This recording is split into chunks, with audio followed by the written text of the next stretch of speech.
Hi, everybody.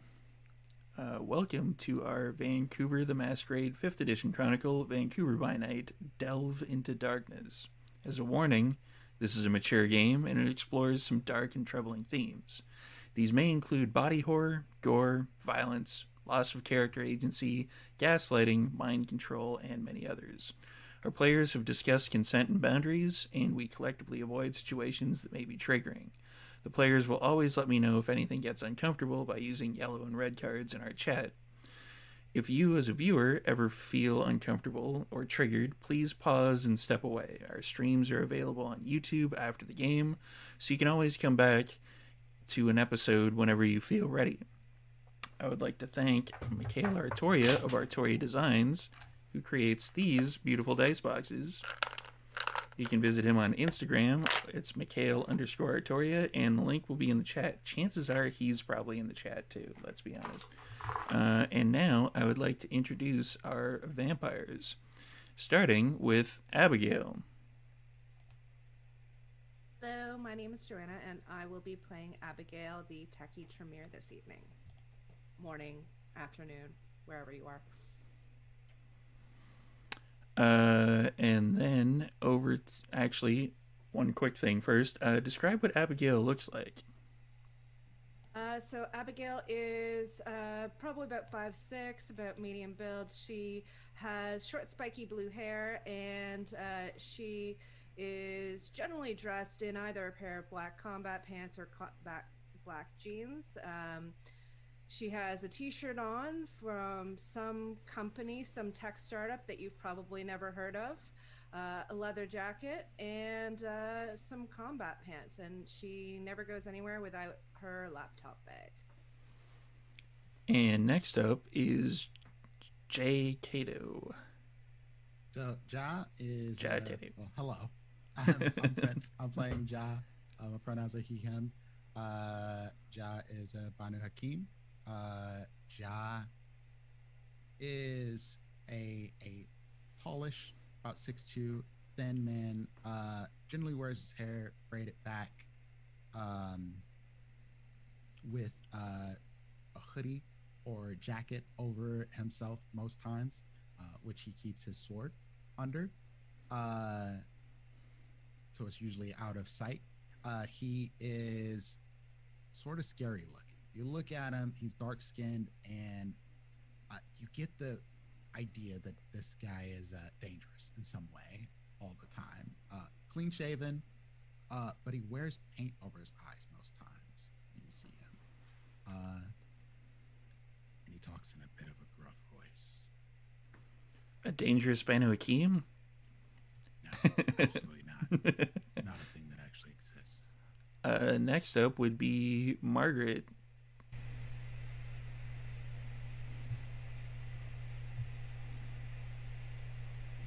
Yes, hello. I am Astrid. I play this Nisi of this coterie.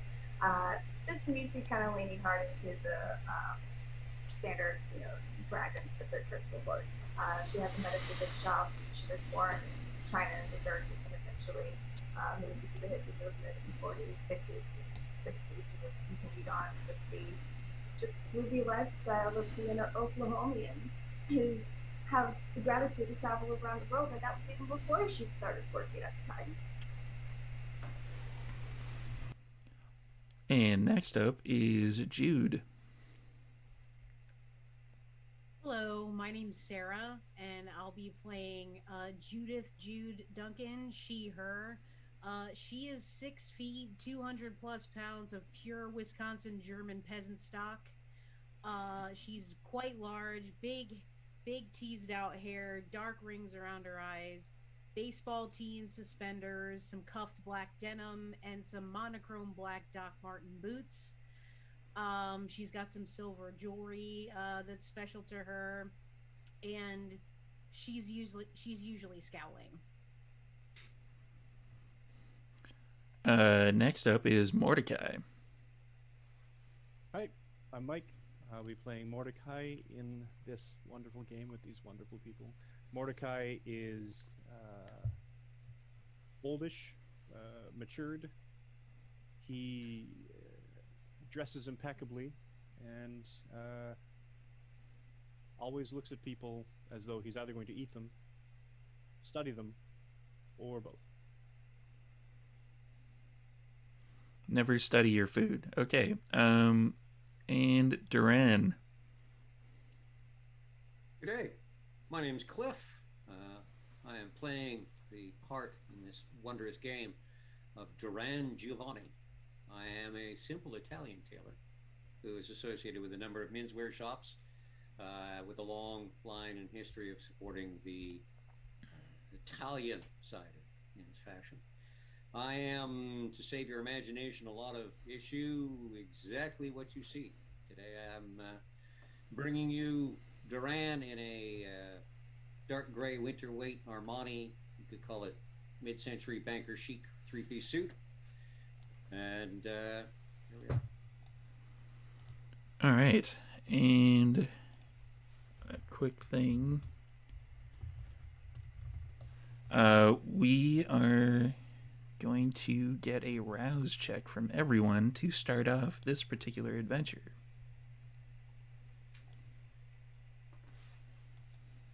Ale. So, what would Jazz Beast sound like? Imagine Jazz Beast is an amalgamation of several voices, sort of all speaking to him, because stuff and reasons. And most of the time they're saying, "How are we not enough? When do you stop? When will you quit?" That is what Ja hears, along with kind of a voice that's mixed in with them, kind of resonating in the background, saying, "You know it's not enough. It is never enough. You need more." How did everybody else do? I believe Margaret said, yeah, there was a thumbs down. So Margaret's beast, you can almost hear your sire templing their fingers. Margaret, you need to stop playing with your food and you need to eat it.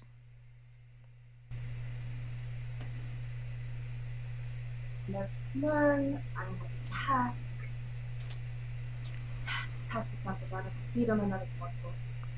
Your studies take up too much time. You have to eat more.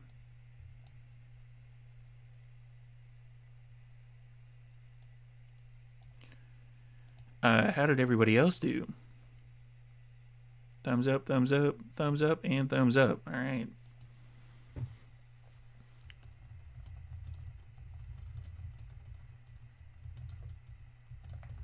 So, we're going to go kind of in order that you see. What would Abigail be doing when she awakens for the evening?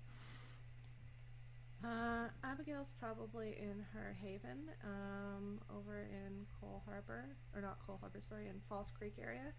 And she's probably awakening and checking in on emails from her employer, making sure the code is done, and just waiting to see if she gets a call from anyone.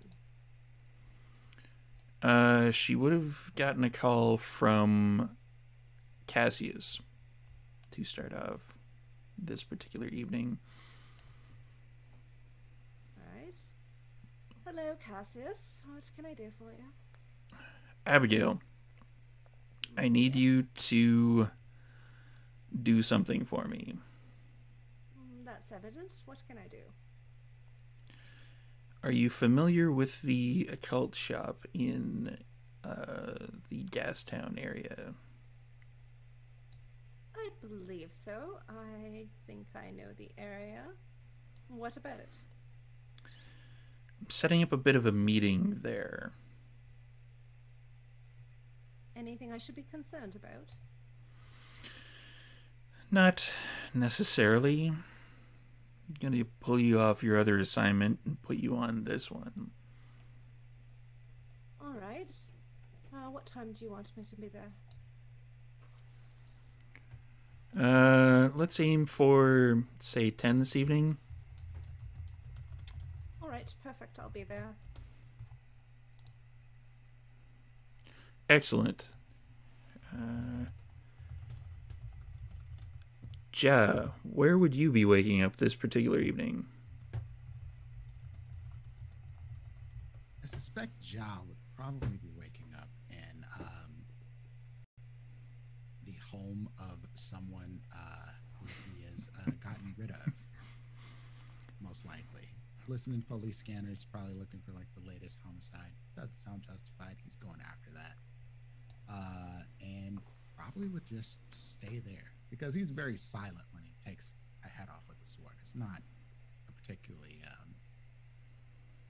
loud ordeal. He dispenses justice very quickly, and he would wake up there with whatever he came to Vancouver with, which is basically the clothes on his back and a little bit of money, and a sword, and look around and be like, "This is not where I imagined I'd be. Here we are." There would be a knock at the door.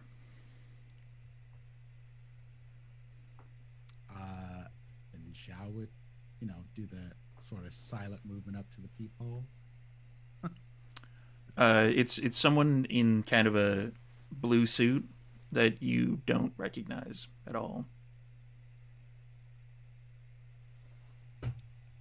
Who is it, and who are you looking for? Jalil. Cato, I believe.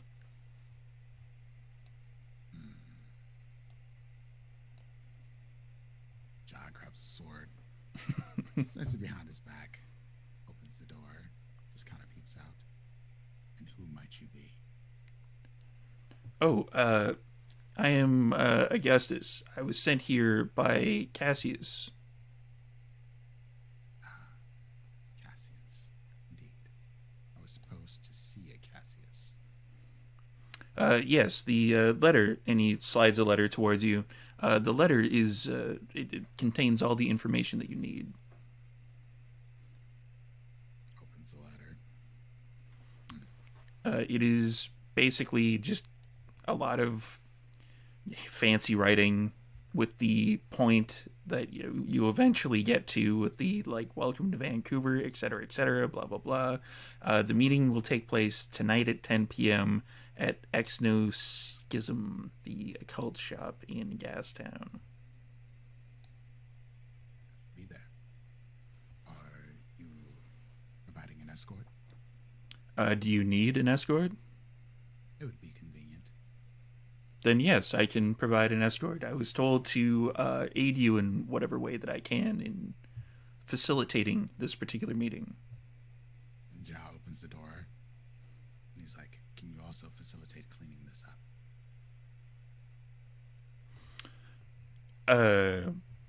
What is the state of the apartment currently in? Is it it's just a body on the floor. Okay.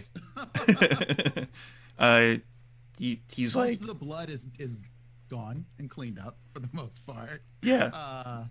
But the body is still there. You see that particular ghoul kind of look back and then like kind of rush in and like close the door behind him. I think I can, and then he like starts hammering stuff into his phone. He's like, hello, we need No one will miss him. bit of a cleaning crew at, and he gives off the address.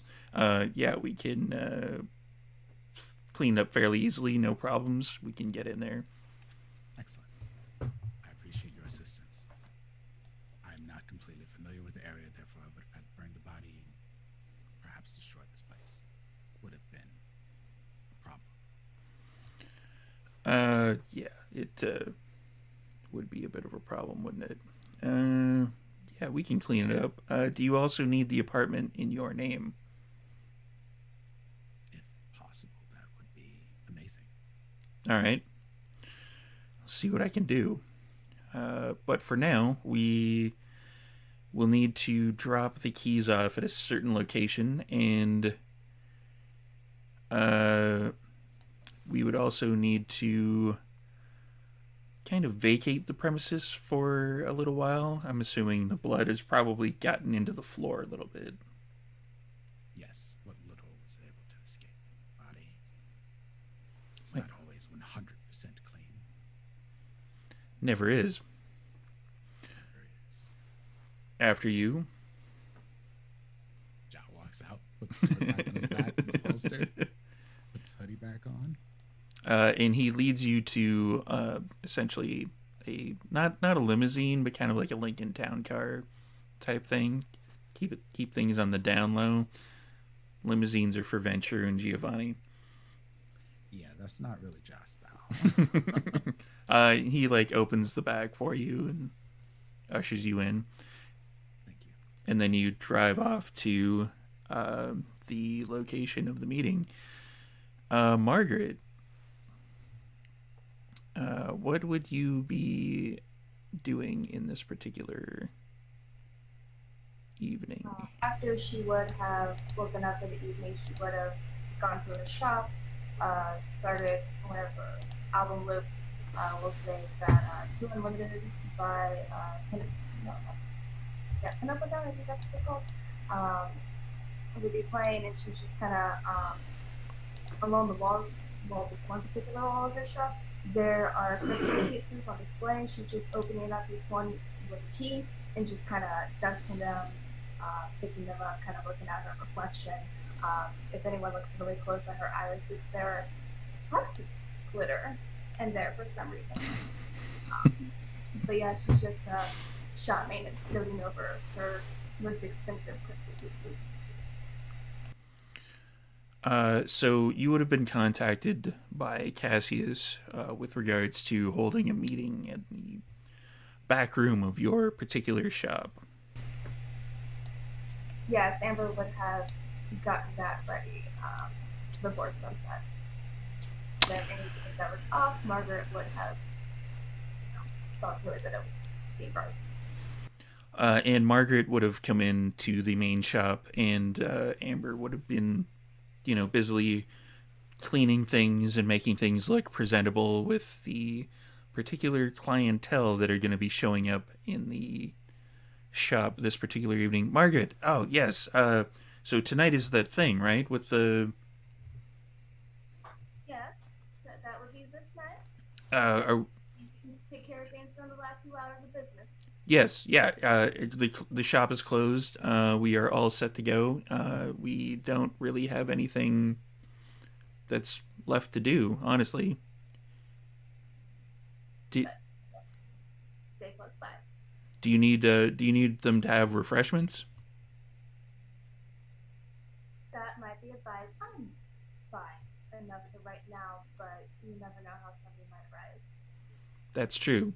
I can see if we can find something.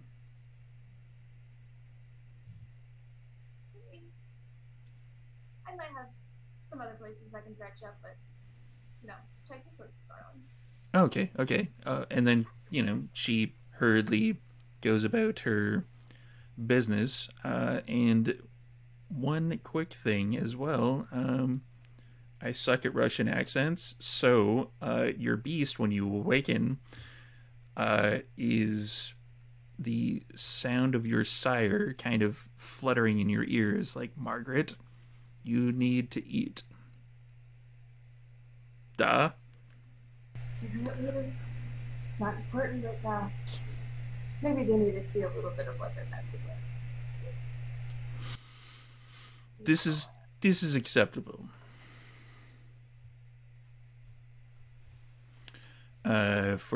And we're gonna transition ever so slightly over to Judith. What does Judith do when Judith wakes up in the evening?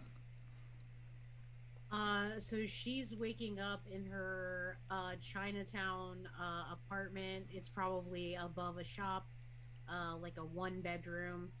It's sparse in there. There's only like a photograph hung up and then some sheets of paper. Everything's sort of a mess. She wakes up and immediately sits down at a vanity, or like a makeshift vanity, probably just like a tiny little mirror and a stool on a table, and she applies the dark rings around her eyes, and she's listening to Ministry at a very loud volume. And she's just as soon as she wakes up, she starts seething.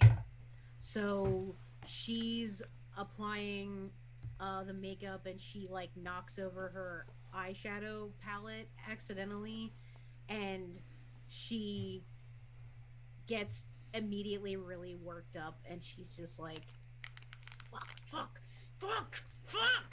and she slams the mirror off the thing and calls it done, and she takes a pillow that's on the couch and just starts fucking wailing on it, just already super mad and pissed off.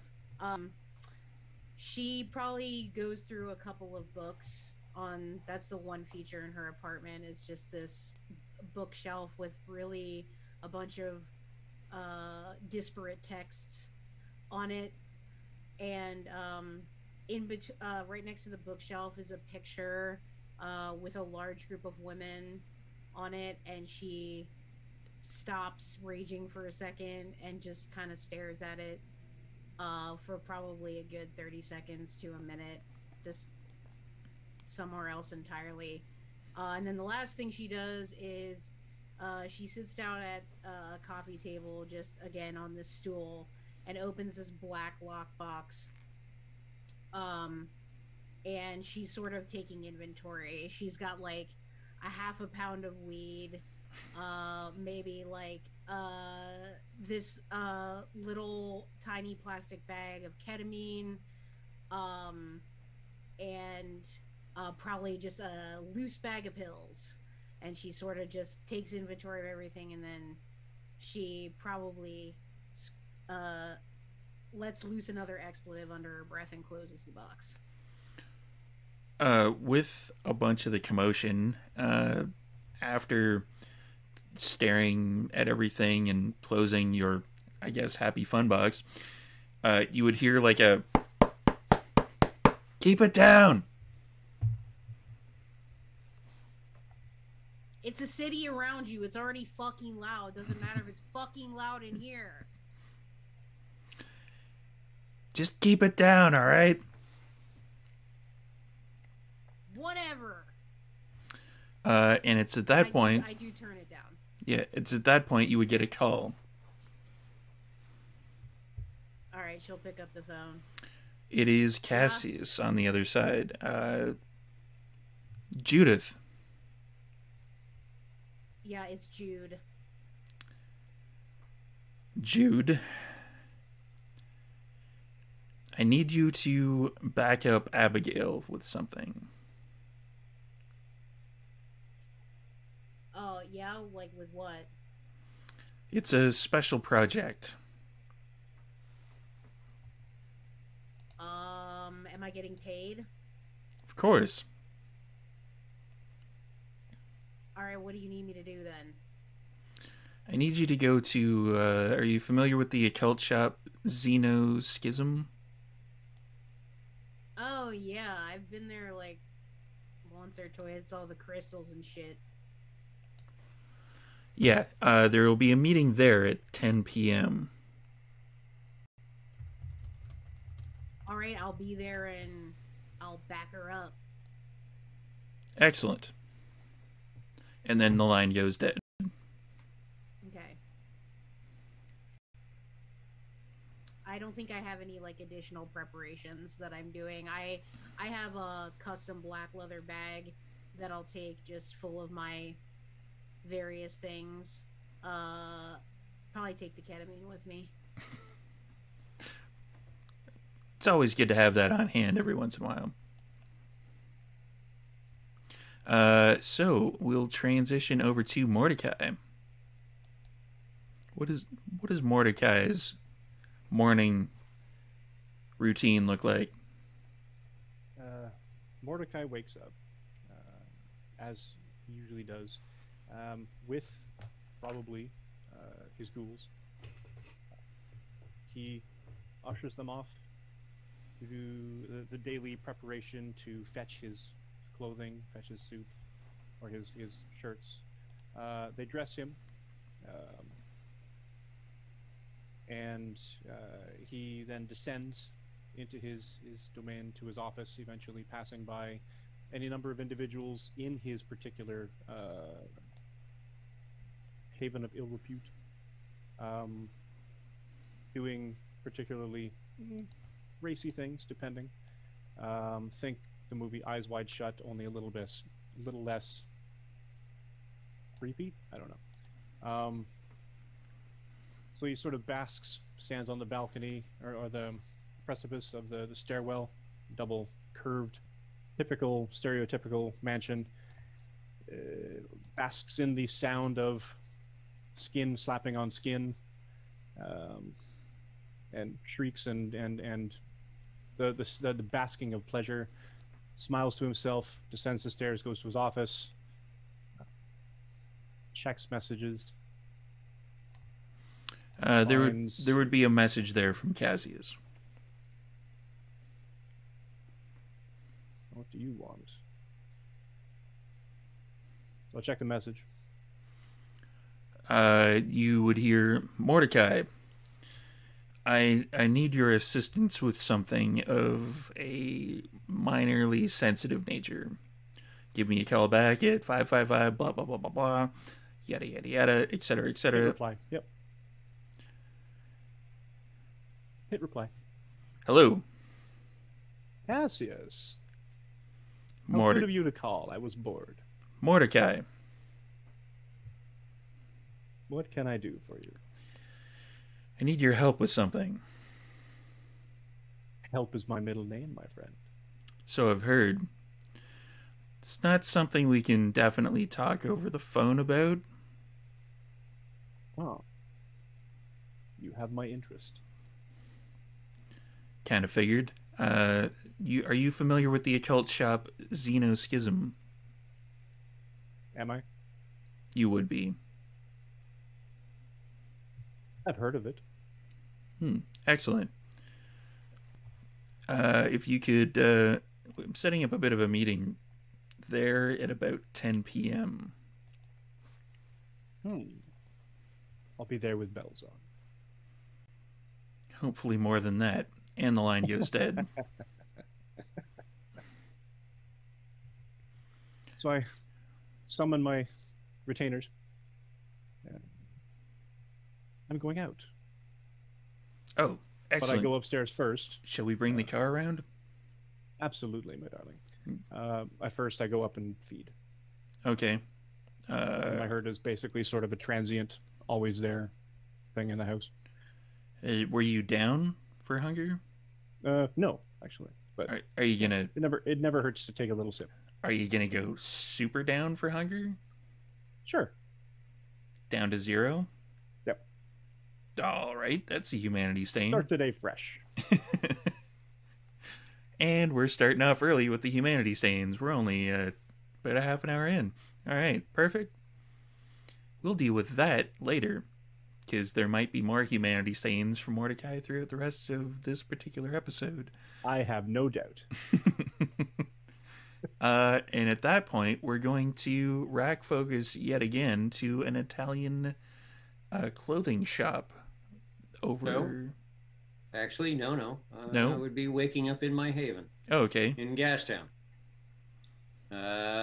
It would be the standard sunset, time to get up. My retainer would stick her nose in to make sure that I am waking up. And it would be, right, Resica, today's receipts, please. Let's see how the business did. Also, put aside the dark blue Brioni, I think, will be the suit of the day. Yes, and then let's on to business. Thank you. I will prepare and get dressed. With you requesting the receipts, she knows you by now. She brings in the big leather-bound book of the pluses and the minuses for this particular quarter, and everything is looking kind of up at this particular point in time. Excellent. That's pleasing. This also came for you, Mr. Giovanni, and it is a letter.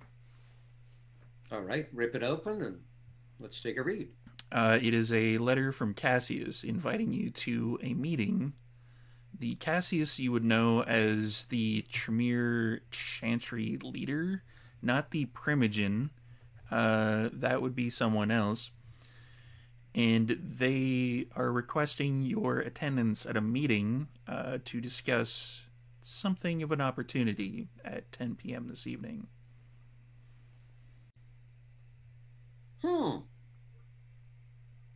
Okay.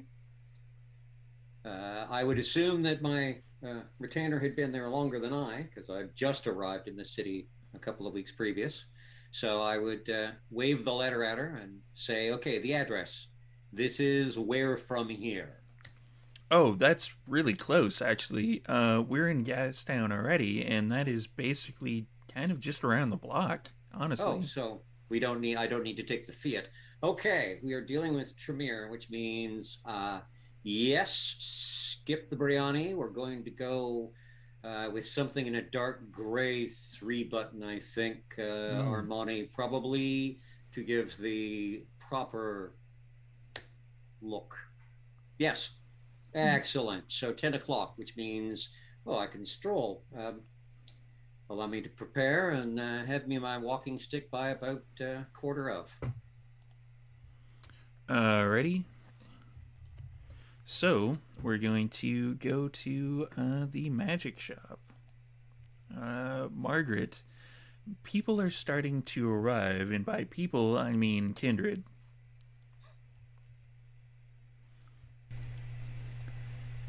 So before then, she would have, Amber, when she was leaving, she would have given her some like actual like cash money. Like, go to the nice restaurants, and see people come, jewelry and stuff to look for. Okay? Okay? Oh, Cool. yes.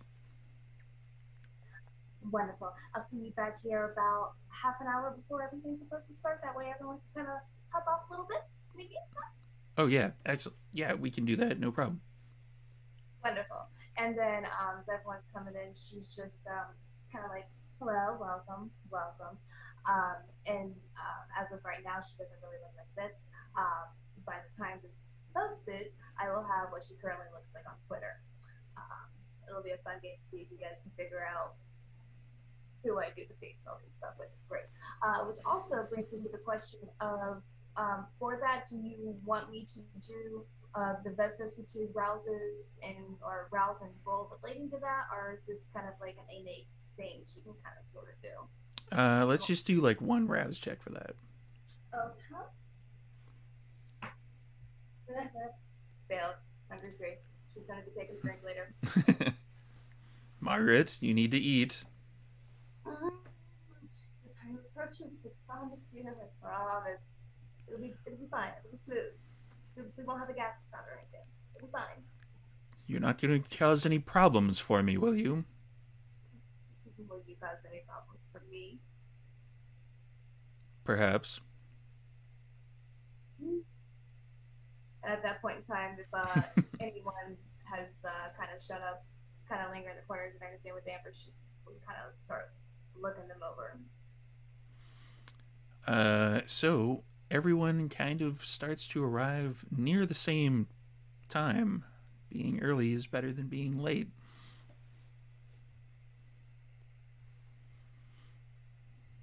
Okay, so Jude is probably like 5 or 10 minutes early. It's also, as far as I know, not too far from where she lives. And she'll enter the front door, and she's looking around and is immediately kind of scoffing. And I'm looking at the books on the wall. I'm looking at all the shiny stuff, and I see Margaret. Where are you located in the store currently?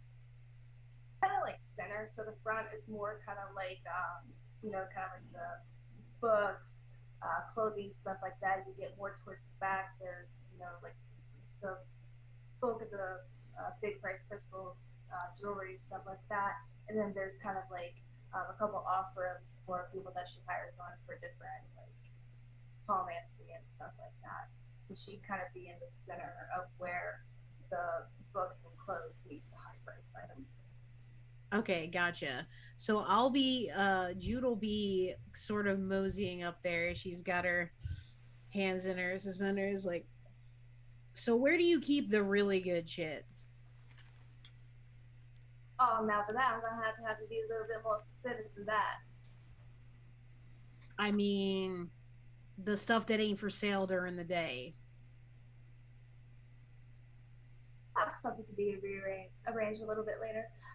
As far as I know, you're here for a discussion of sorts. Yeah, something like that. What's your name? Margaret. And she doesn't offer her hand, but she does like a little like thing. All right, Margaret. I'm Jude. You can call me Jude. So you really like believe in the crystals and shit? I mean, to a degree. I actually got my start in the jewelry business. Did a lot of traveling around and stuff, a little bit of activism and the like. Do you know how many communities have been destroyed from explosives from people trying to make a dollar? There are ways to go about and get material without having to do that. You feel me? Yeah, I mean some interesting trades myself, I guess. Nothing that you'd find here, but yeah. It's nice to meet you though. And then she'll continue. Go ahead. As you're turning away, she'll be like, if you need a little something before the meeting gets started, there are a few vessels kind of in the corners there in front. Take a pick. I know I will be as well, but of course, my guys get first pickings. Yeah, thanks, but like, I like to take him down, so probably not a good place. Might break some glass. Don't want to do that to you. We might be able to talk later. If you really need it. All right, whatever you say. She's just goes back to mingling. I would suspect Ja did not go immediately into this place. Ja's probably just like looking across the street, watching who goes in first, just trying to get a lay of the land, seeing who's in here, scoping the place out. It's like, so once the driver's getting close, it's like, no, stop here. Yeah, the driver, you would probably tell him to stop about, half a block away, pull in to one of the parking spaces that are on the street level at that particular area. Yeah. And then he would be extra and use something like Soaring Leap to jump on top of the building and just watch for a while. see who all shows up before making his way in.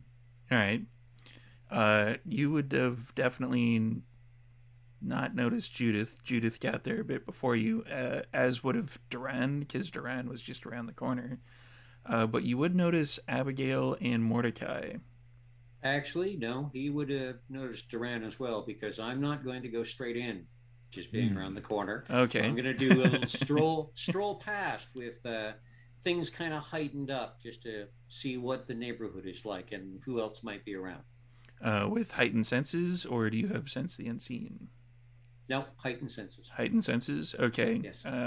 Yeah, so you peer in to the occult shop. There doesn't seem to be many like will-o'-the-wisps floating around that you can notice. Seems kind of actually vacant for that particular kind of activity, which is surprising for this area of Vancouver. Usually this is kind of where the haunty, ghosty stuff is kind of occurring. It seems mildly vacant in that particular area. Interesting. But there are a few kindred that are walking in that, unless they're smoking, you can notice that in this particular time, it's a rather crisp time of year, that they don't have any breath. Give me a wits and awareness test. Substituting 1 for your hunger, because I think you succeeded on hunger. I did. Okay, wits and awareness. Standard roll, everybody. Take a drink.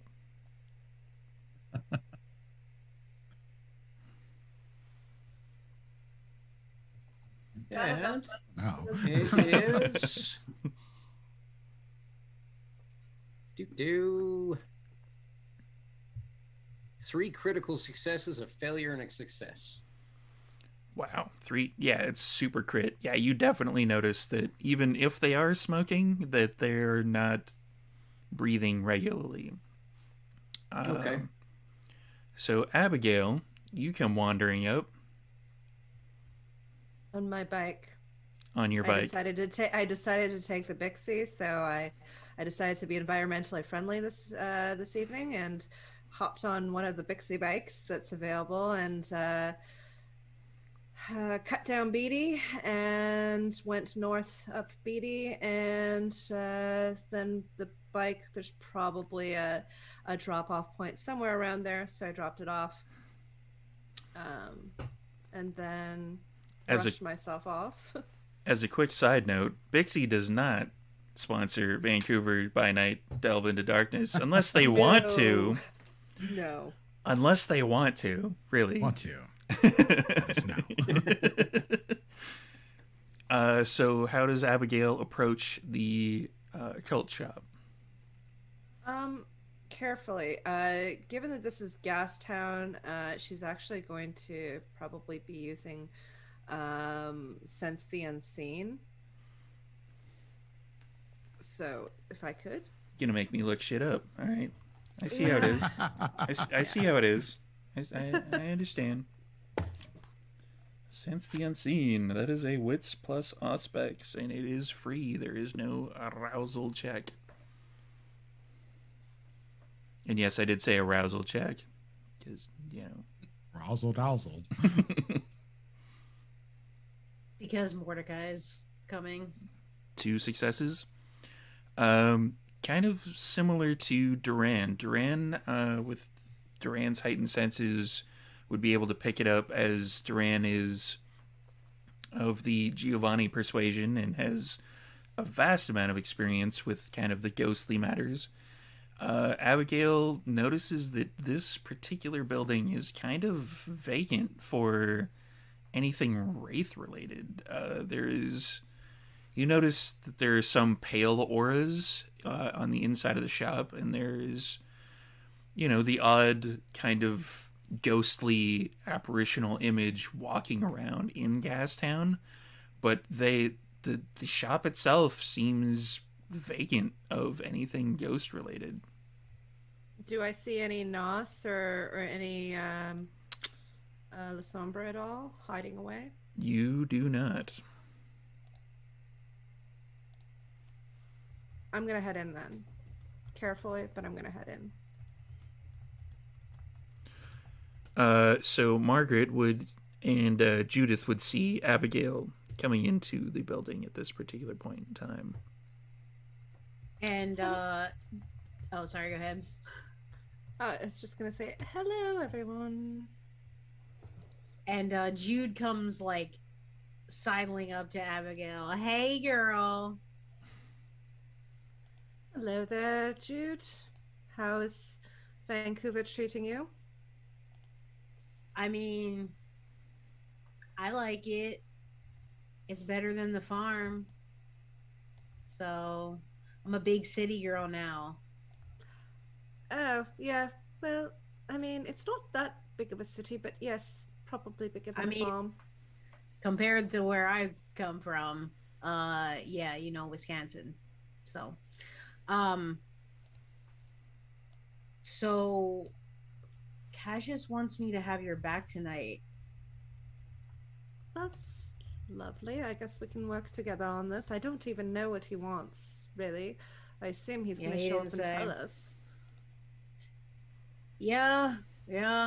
I'm ready to hear it. Get this show on the road. Indeed. I do have some work to do, so I'd prefer we get this on with. Yeah, for sure.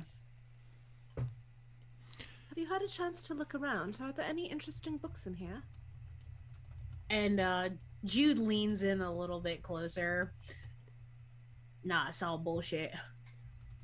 Oh. But always I don't heard- know. She might have something better somewhere else, but it ain't out here. Well, I mean, the Tremere Chantry does have a good selection, but there's always that little something that you might find elsewhere. So, Yeah, it Kind might of. be a little nugget. I actually, if I use Sense the Unseen, will I see similar situations as you previously described? You would, yeah. Like this Okay. for this particular area, this seems rather almost unsettling as to how few wraiths are in this building. Interesting. Okay, cool. Noted. I don't know. Look around. If you find something, tell me. absolutely. Storyteller, do I see any interesting books? Anything that jumps out at me? Let me get I'm just gonna do a random super roll now. You're making me come up with stuff on the fly. Not a super roll. Let's do a wits and occult. Ooh.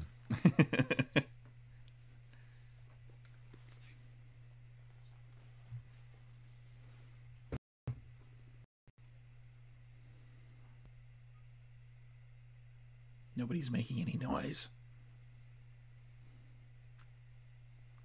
How many? 3 successes? 3 successes. There is, you're kind of going through the books, and, there's the, spirituality for dummies, and, like, how to read runes, and, the, Merlin, blah, blah, blah, etc., yada, yada, yada.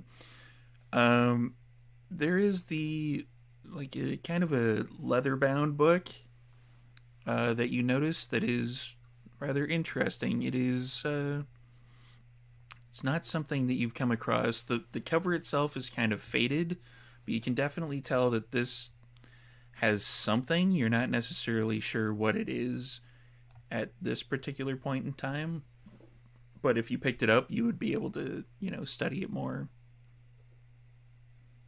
All right. I guess I'm gonna pick it up and look to see if there's a price on it.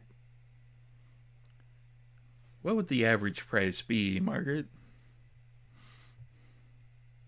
Something like that, old leather bound, something you don't come across. Probably say. How thick would you say the book is, Storyteller? It's probably about. It's not super thick. It's probably maybe a half an inch to an inch. We'll say 100 Canadian. All right. So Abigail's gonna go up to Margaret and say, so for this one, how much is this? She'll just take it, turn it over, not really necessarily take it out of your hands. When she sees the price, does a little bit of a nod and just takes it off and goes, take it on over to Amber over there and tell her that I'm giving you a sort of, let's take a bees, let's call it a family discount for now, shall we? She knows how to apply it. And that'll basically bring it down to $75 for you. Okay, so Abigail's gonna bring it up to the cash and tell Amber to put it on Cassius's tab. Wow, harsh. Yeah, Cassius definitely has a tab at this particular bookshop. So, yeah, it's easy enough that Amber, like, puts it in a bag and everything for you. One of those, like, kind of brown, crinkly bags that bookshops really put a bunch of their stuff into. And it makes a lot of noise. So, who would be next for coming in? I believe Mordecai would be the only person left who isn't making sure that the place is kind of scoped out. Yeah, Josh specifically is waiting for Mordecai. At this Go to the point, then, limousine. half block down, half a block back, note what's going on, and then I might as well stroll in. I have no idea if 3 or 4 or 12 or what we're expecting. So I'm sure there's a little bell over the door that goes dingle, dingle, dingle. Oh, yeah. So, of course, there's the attention right off the bat. So it's, ciao, Bellis. I take it this is the meeting of the Sundown Appreciation League and Book Club. Quaint little place. Quaint little place. It You is. can hear Jude. You can hear Jude cackling from another side of the store. I love the fashions that you display. Yes. Anyways. Yes, I'm actually hoping to get a new ship in it soon with the season changer and everything. So I don't have to worry about such things. My regular rituals out in good nature. But wonderful. I think everyone's here. We might be waiting for a few more people. Sir, I didn't catch your name. Miss Strickland. My apologies, Bella. I am Duran Giovanni. Just recent to Vancouver. Hope it's been treating you all right. And, well, if you have any interest in this sort of thing, you're more than welcome to come by whenever you please. Thank you. And it's at that point that Mordecai would have arrived. Step out of the limousine. Brush, straighten the sleeves, straighten everything else. Sigh. Stroll into the shop. And instead of going straight towards everyone, detour around to all the kitsch. A little bit. Imagine as Mordecai's coming in, like Ja comes down, just jumping off the roof using Silence of Death, and it's just like right behind him, like incredibly close, creepy sort of feeling. Yeah, sort of thing. So the bell doesn't ring when Ja comes to the door. He's just there. Oh, excellent bookends. I'm gonna get a Mordecai. Yeah, this is gonna be an insanely easy roll for you, but I'm gonna get a Dex and Stealth from Ja. Oh, yes. Stealth. Actually, it's not that easy. With Silence of Death, it probably Silence is of Death. a little easier with that. 2 successes. Oh yeah, like Mordecai definitely does not see you coming, or hear you coming. So as soon as we get in the door, that's when Ja just at Mordecai's near. Good evening, Mordecai.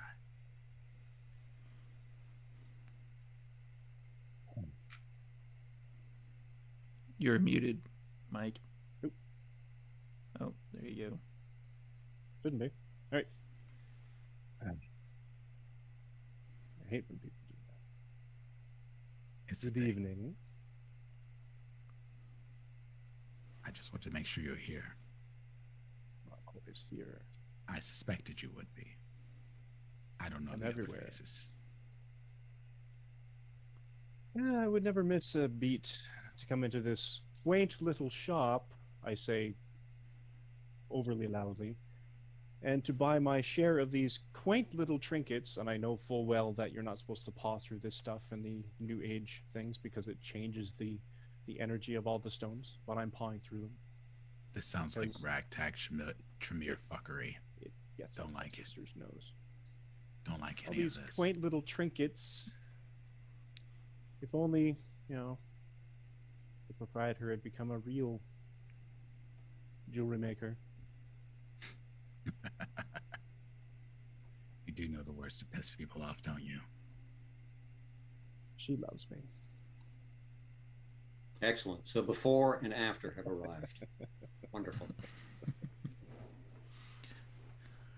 It's at that point that the door bell goes off yet again, and Cassius steps in.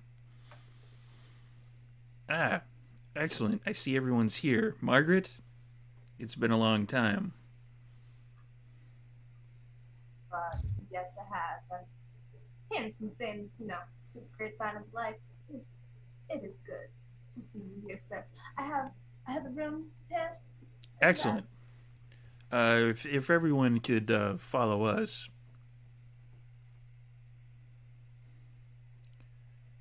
Does I everyone? follow? Yeah. I follow, and Oh, yeah. as I'm coming up behind Cassius, I just pull the book out of my bag and I hand it over to him. Just say, "You've already paid for this. You might as well put it in the chantry." Okay. Okay, hold on to it for a while. Bring it to the All chantry right. yourself, actually.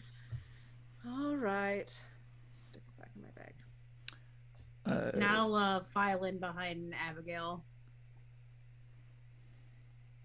So Duran is following. Mordecai and Ja, are you following? I was going in. Probably the last to go in, just looking over his shoulders. I'm going to grab one of the necklaces and sort of hang it around my neck. A random kitsch thing. With the Eye price, of Osiris or something. yeah, with the little white price tag still showing. Of course. On the upside. So it's very obvious. Yeah, so what does the back room look like that is prepared? The meeting room. So just basic kind of rectangular. Along the walls, there's draping this fabrics, kind of in the style of curtains in a nice manner or something like that. But there's absolutely no windows in this place. And then the table is actually a semicircle of a nice stained oak, real oak chairs. Are pretty much made of the same trunk of the tree.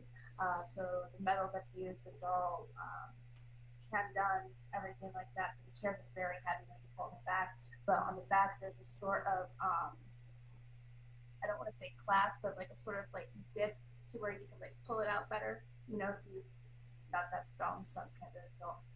Unfortunately, we're blessed with a lot of strength.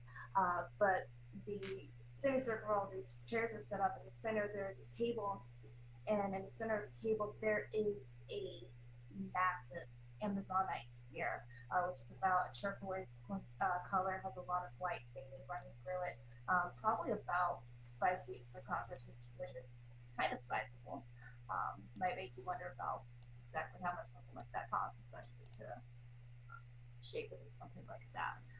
But other than that, it's pretty simple. She doesn't have any nose repaired or anything like that. But there would be kind of in corners some candelabras lit, just basic, you know what, we'll say green candles for today. But she'll wait for everyone to take their seat before taking hers. If everyone could have a seat. I'll sit down next to Abigail as well. Yep, sitting down. Just stand.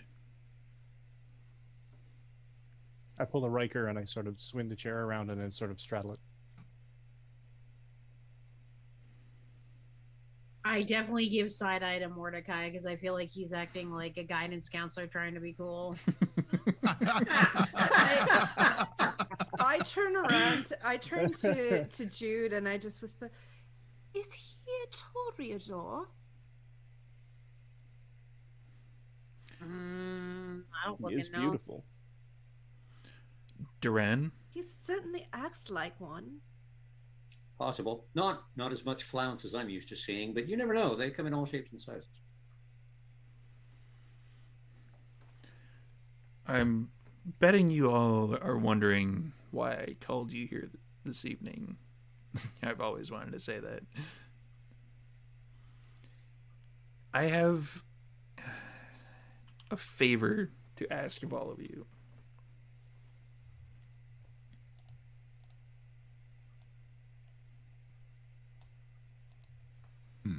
Yeah. Sorry, I was pausing for dramatic effect. See, some years ago, the Tremere Chantry was lost in Vancouver.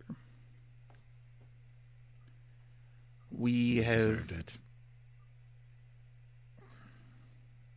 Okay, excuse us, Signore. how do you lose a chantry is a building? Yes. Yes. Did you walk away and someone picked it up? How do you lose a building? Well, Please. the Second Inquisition decided to pay a visit to many of the kindred in the area. Some Tremere, some others decided that it was a good place to pick up and leave. I believe one or two of them decided to go to something called the Beckoning. I have no idea what that is exactly. And the chantry itself was located about 2 buildings down from here. And it was burned to the ground. And many of the artifacts therein were either destroyed or they were taken. And Jude leans back in her chair. Man, fuck the Second Inquisition. On that we can agree. I wish it was that easy. So the favor that I'm going to be asking of you, which prestation and boons, etc., that will all come into play, will be twofold. I know many of you deal in information and secrets. Many of you have occult leanings. I deal in fine men's suits. Of course. Because you are a plain and simple tailor. One could put it that way, yes. And some of you are more martial, shall we say, in your leanings with regards to humans and other kindred. What I need from you is twofold. There exists a structure underneath this very building that was a part of the old Tremere Chantry.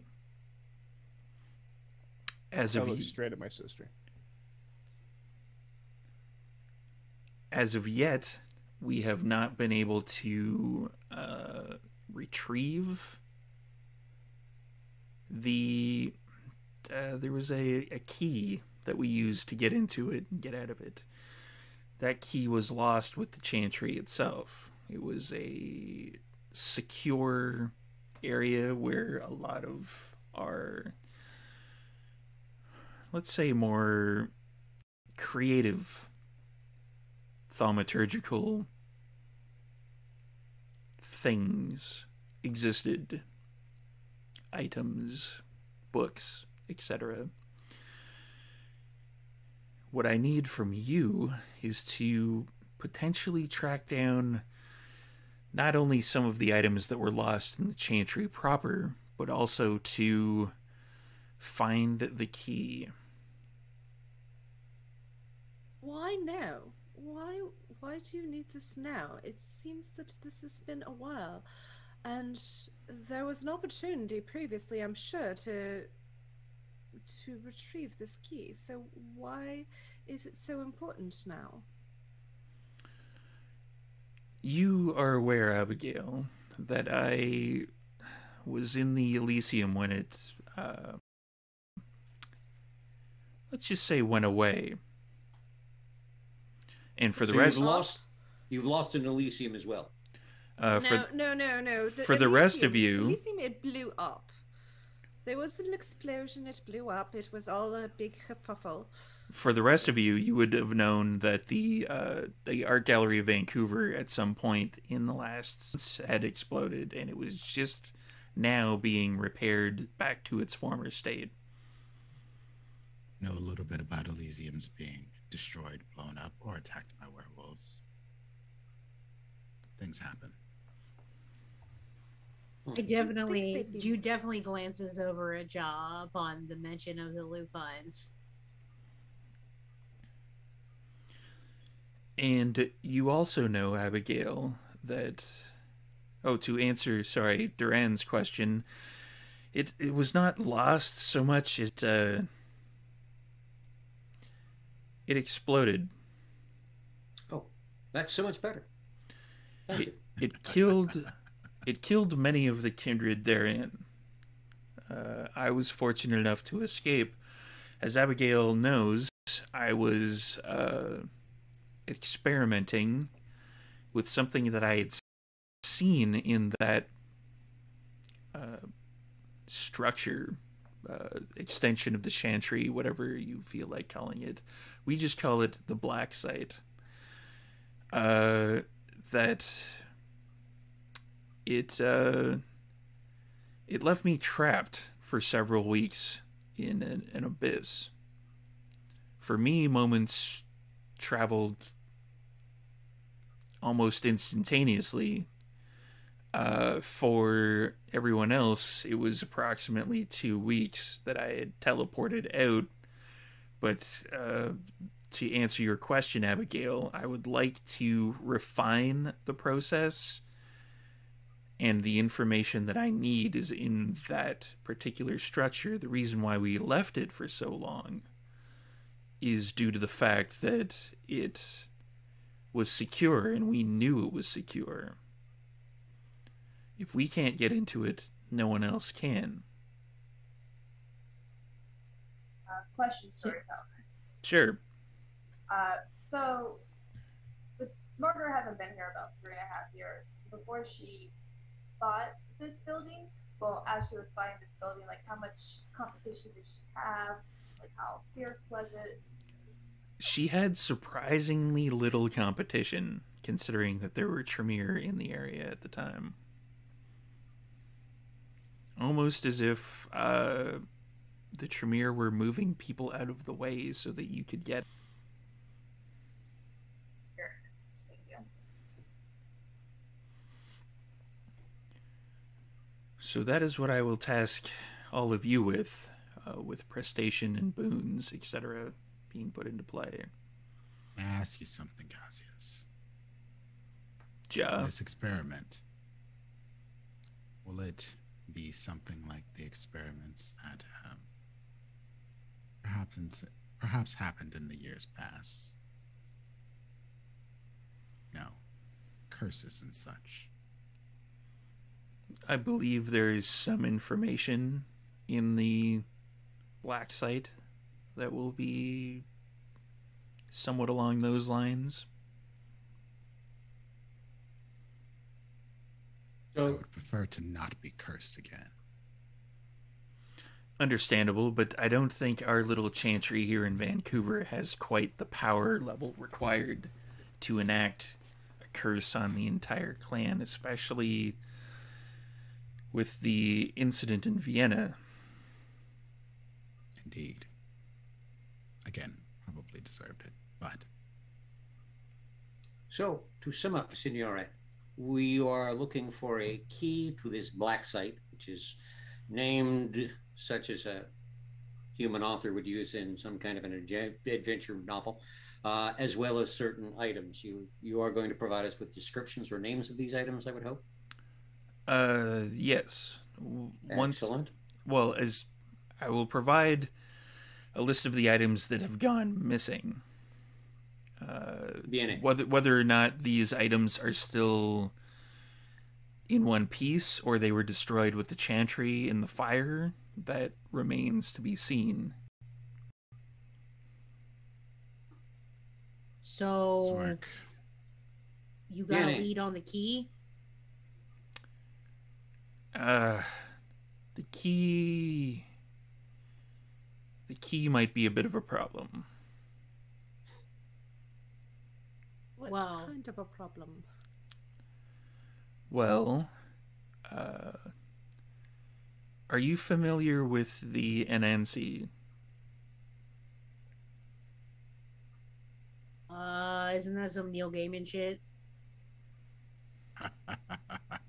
No? I don't know. I don't know then.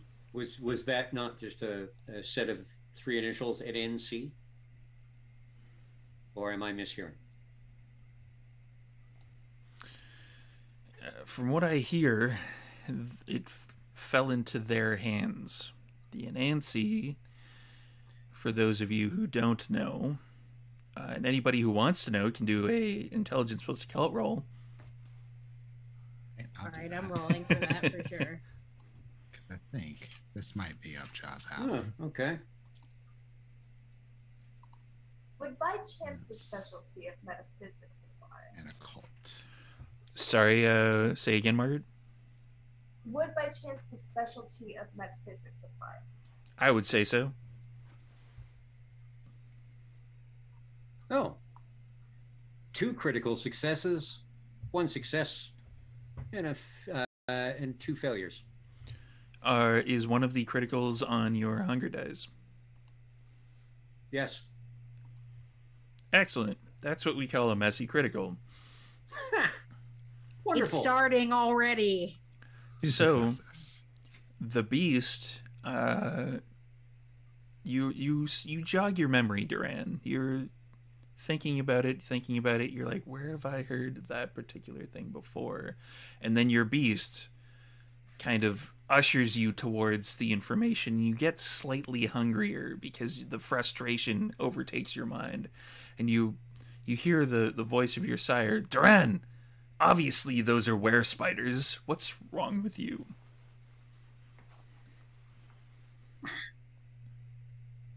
Wonderful. So now you would substitute 2 hunger dice when you do rolls, unless you muckle down on somebody, you have a little bite to eat. What did everyone else get? 4 successes. 2 successes. 2. 1 success. 4 successes. Abigail, you've heard the term before. They are were spiders. Mordecai, did you roll? 2. 2? Okay. Everybody else is like, I know I've heard that term. Was it Neil Gaiman? I'm not entirely... I don't know. The Neil Gaiman reference kind of threw everything off. Let's be honest. I apologize. It's a good book. It's an awesome book. I'm not gonna. By the way, Neil Gaiman, if you ever want to play Vampire the Masquerade, just let us know. Hop on in. Were spiders? Why would were spiders want your key? They're an eccentric lot, the Anansi. But from what I understand, the key passed from them to parties unknown. Okay, so Wonderful. were spiders? What a great new discovery for me this evening. Where do they hang out? There's a club that they frequent. It's I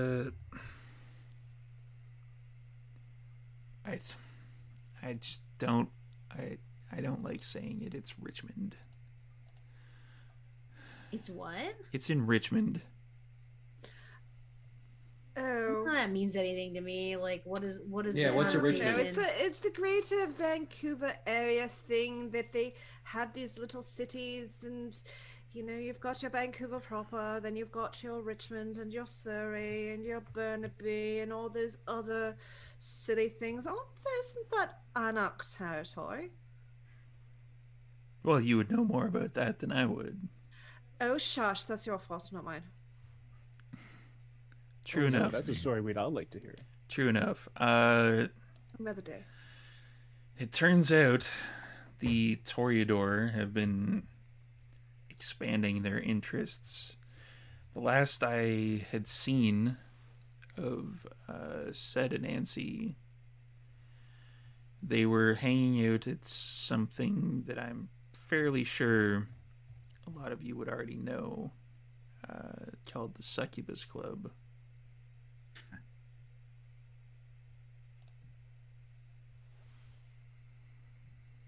Right? Never heard of it. Yeah, I mean, sounds familiar. Yes. More than familiar. Okay, so we gotta go.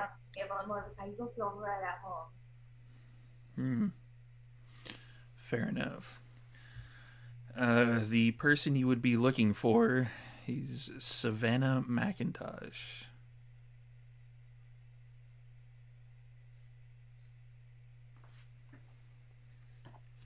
Okay, and what's your deal? She is kind of a social butterfly. Oh, excellent. If anybody of the Anansi would know where the key is passed to from the Anansi interests, it would be her. And how are we going to get the information? Is that up to us? It is entirely up to you. However, I'd advise a slight bit of caution. Aww. Anansi have a nasty habit of... How can I put this? Let's just say they turn into giant piles of spiders at certain times, and I wouldn't provoke them if I were you. My boots are good at stomping spiders, so... Or likes to chop off. I don't think that would work in this particular instance. I mean, they kind of turn into a giant pile of spiders that is roughly human-sized. Fascinating. That's nasty. Yeah, it's kind of gross. So tact it is. Lovely. I know it's not sometimes preferred when dealing with other kindred. It's probably far easier just to stake them and then question them later. However, Very proficient. staking Very proficient. probably isn't going to work in this particular instance. Nor is it something I would suggest, not just because it tends to ruin one's wear. So just thank you very much for all the information so far, Signore, but if you would give me a moment to talk with my compadres here. Besides the scalpel and the hammer, what skills do people bring to the table? Speaking for myself, of course, being associated with the fashion world, I'm known somewhat among the entertainment and stylish people. There are a few doors that are open here and there. There are a few doors that are shut here and there because some people are jealous of those who succeed. But when it comes to finding out information and talking with people, I might be of some service as long as I don't need to be either a scalpel or a hammer. I'm going to guess that at least one of you is related to this fine gentleman and has a vested interest in the Chantry as well. Related? No. But vested interest in the Chantry in whatever that information is not falling into, say, incorrect hands. I would say that all of us have a vested interest in that. Well, I'm not talking related the way I am with my family, where we all have the same surnames and we all get along swimmingly. Of course. Oh yeah, you really get along, don't you? You really get along. We do indeed. Everything else is but rumor and conjecture. I'm talking about proclivities of the blood, one could say. Oh, no. No. Not that way.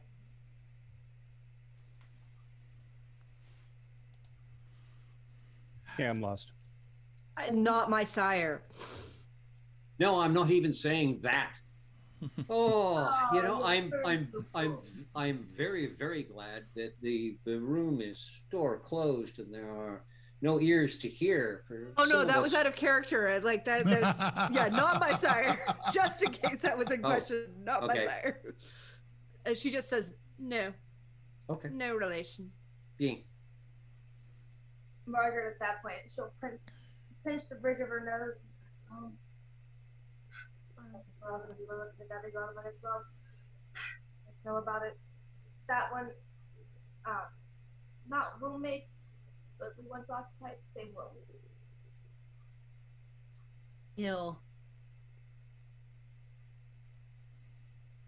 For real? And now Yeah. you're both licks? Of separate clans. Yes. That's fucking weird.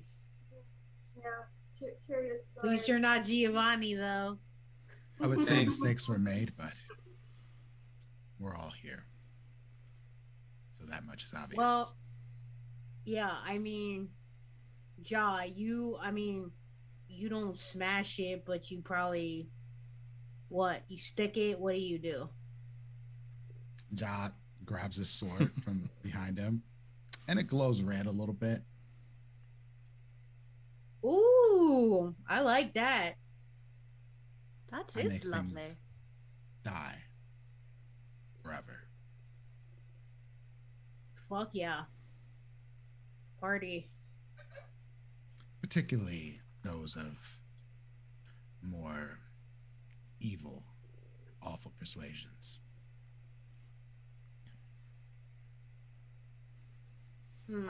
Okay, that seems good. That's a good start.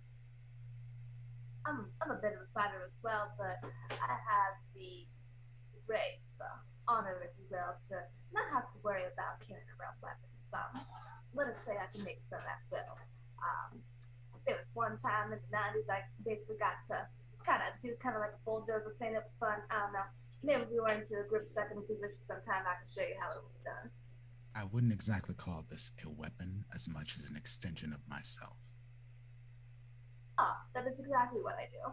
I just extend myself. Oh, myself.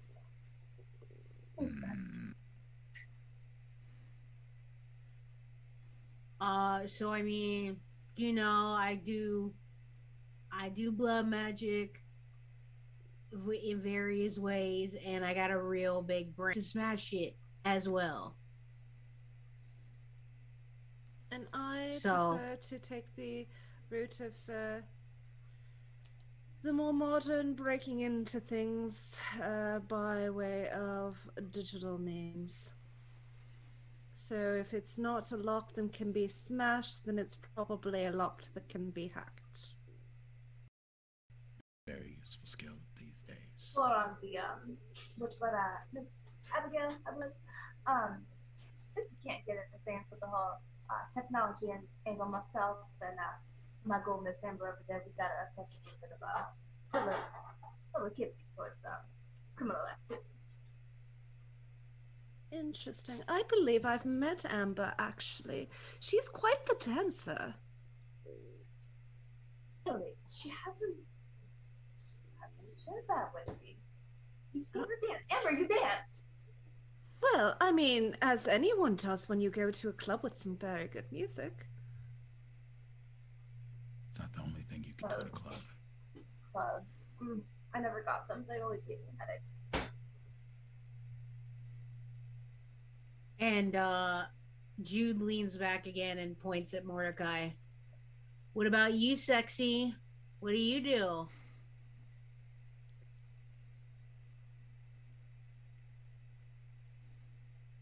I watch things. I bet you do. give people what they want, and in return, they give me what I want. You got something a Nancy is gonna want? Oh, I'm sure. Everyone has a price. Everyone That's has true. taste. Everyone has ink. Everyone has desire. I simply provide it to them. I like that. As for utility, I've heard of Signor Giovanni's tailoring skill. I have had plenty of experience with his fashion at my domicile. I have heard reputation of the Tremere in this city. Oh, It yeah? was lamentable what happened to the Chantry. I have been here a number of years, keeping to myself. And now that Cassius has drawn my interest, and thank you for that, sir, I have decided to see what happens. I have a not small amount of charm and influence within the city, both mortal politically and otherwise.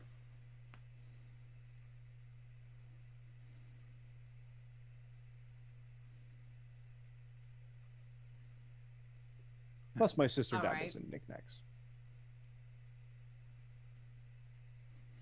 By the way, speaking of, you don't get the full family discount. I see you wearing that malachite over there, and I do hope you remember what the owner means. The owner brings the word of the brave without explanation. Please tell me you remember it's that much. It sounds like no one here is a victim of circumstance. More of a in the process of making victims.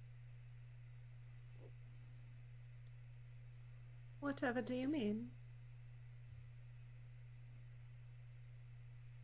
It seems that all of our skills are means to an end. That is Nope. Yeah. probably the best way to put it, yes. Get the key, get the stuff. Yeah. Means to an end, no matter who gets in our way. I mean, I guess. Now, Signore, what chance is there that there will be other folk looking for this key or these items? Now that we've put that particular call out, or if you start poking around with the Anansi, there will probably be more interested parties. Bene. Well, shall we go to the Succubus Club then? See what we can see, or the preparations that we need to make. Perhaps, is there a dress code? Does anybody know? Because I've never been to this club. I'm fresh and new to the city. I do not know this club yet. As far I as mean, you have on a suit, you're fine. There are Mr. clubs one does not wear a suit to. Indeed, Mr. Giovanni, indeed. Mr. Mordecai, do you know if there's a dress code for this club? Because I can only imagine that this has come across your way at some point, this club. Succubus is more modern. It depends on the fetes of the evening. It can range from Club Central to slightly higher class in terms of dress code, but so long as you don't look like an emo goth, you should be fine. Oh, then- so I'm in trouble then. It's a good thing we have a tailor. Well, Give me then- about an hour and we'll have you set up. I don't know. My dimensions are pretty tough. That's what I've been told. You are built like a small brick hut, yes, and I have dealt with that in the past. Yeah, you just got to keep in mind the tits. Mm, Yes, I can keep those in mind. all right. Well, if we need to change, then that's. Mr. Giovanni, do you provide for the dresses and things like that at all? Or just the suits? Generally, I specialize in menswear, but my head seamstress, admitted cielo, they also take care of women's wear. So a quick little 15, 20-minute drive, half an hour in the, it's going on what now? We've been nattering on for a short bit. Oh, we'll still make it well before midnight, and that's when everything actually begins at clubs. Indeed. Yeah. That's when the true feasting begins. Well, in that case, I'll let you get at it. And Cassius stands up, and he is preparing to leave. One quick question, Senora Cassius. I'm going to guess the key does not look like a key. That would be correct. What does it look like that we know it when we have it in our hands? The key looks like a kind of, it's a small, extremely polished black rock. Maybe it's upstairs. Excellent. It is not.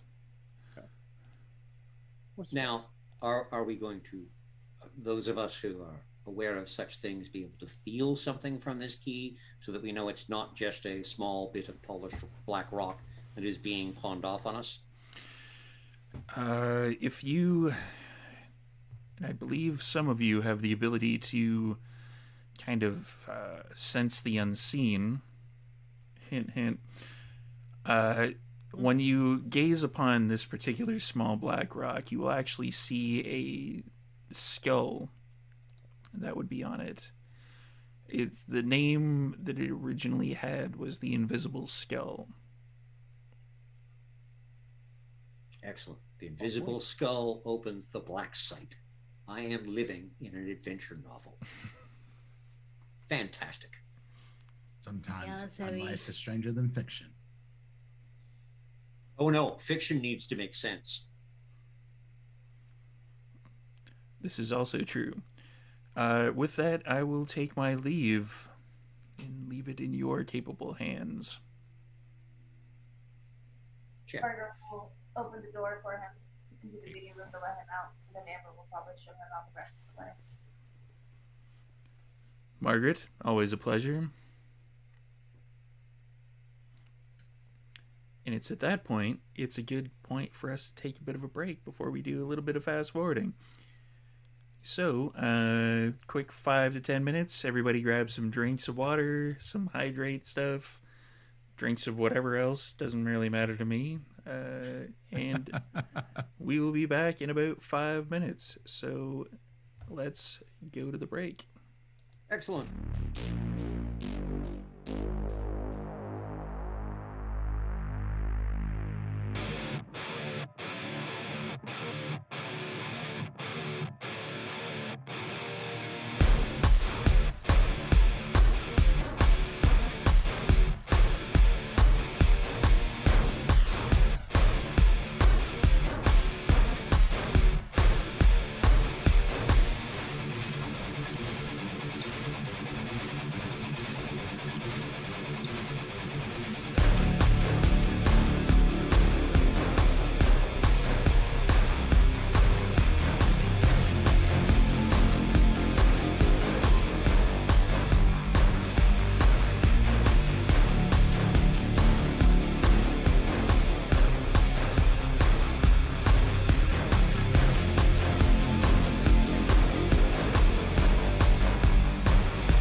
And welcome back, everybody. We are doing a bit of a time skip fast forward because, as as fun as a clothing montage would be, we're just going to skip past that part to the part where they are coming to the Succubus Club.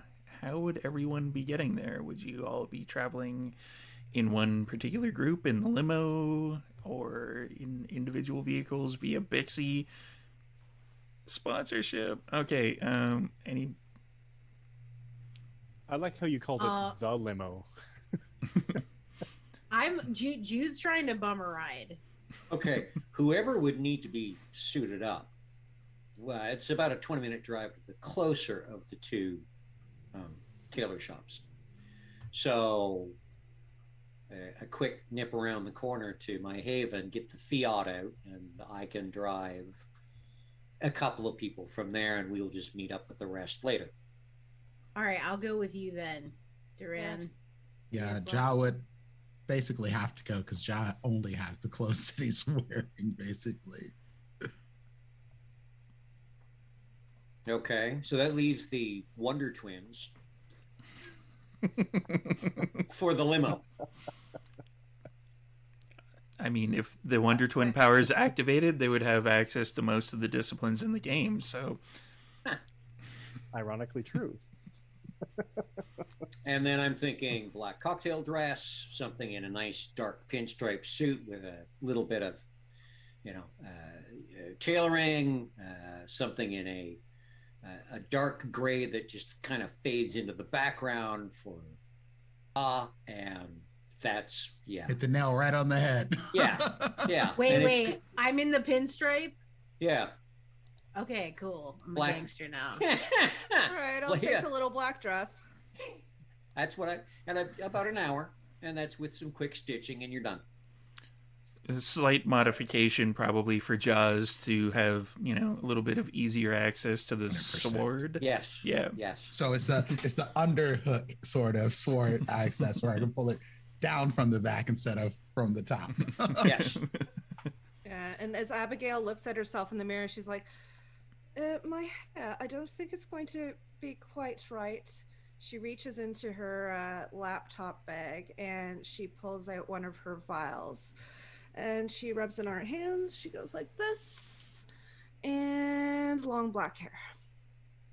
And I'm going to mark off that I've used one. Probably. Well, that's a handy trick. And Jude will take a small travel canister of Aquanet and just one more time. Margaret will change into something that's kind of a casual yet modern Jackie O sort of look. Probably even include the hat tilted just so. And she will get in the limo because, someone else is providing transportation. She'll get their transportation. Fiats are interesting cars, but trying to pack 6 people into a Fiat... Yeah, that's what I No, was thinking. yeah, 4 is comfortable, Four but is comfortable. yeah, six would be a little bit much. So I would say roughly you would come pulling up to the Succubus Club at roughly the same time for both vehicles. You see essentially it's kind of like a red brick older building. It looks as though it was a former theater that's been converted into a club. On the outside, it has the neon sign that says Succubus Club. There's a fair bit of a crowd milling about outside. They are, of various different persuasions. If anyone wants to check out to see whether or not they're breathing, there would be, 1 out of every 10 or 11 are not. And that's, with the new errata, you can take half of your dice pool as successes. So it's easy enough to figure out from this particular vantage point that, there's a fair chunk of kindred in this particular gaggle of people that are outside, and there's the, larger bouncer standing there, with the red velvet rope that is making sure that, you know, everyone is in control and in a lineup down the side. And you can hear kind of the reverberation of the music from the inside of the club.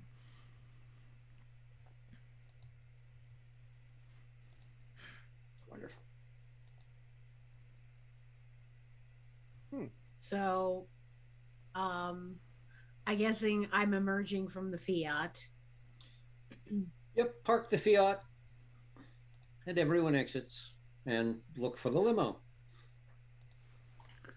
The limo would come up not too long after you arrive. Well, straight up to the front door. I'll follow him. It's his city. He knows the connections. Sorry, sir. This is, we have a lineup.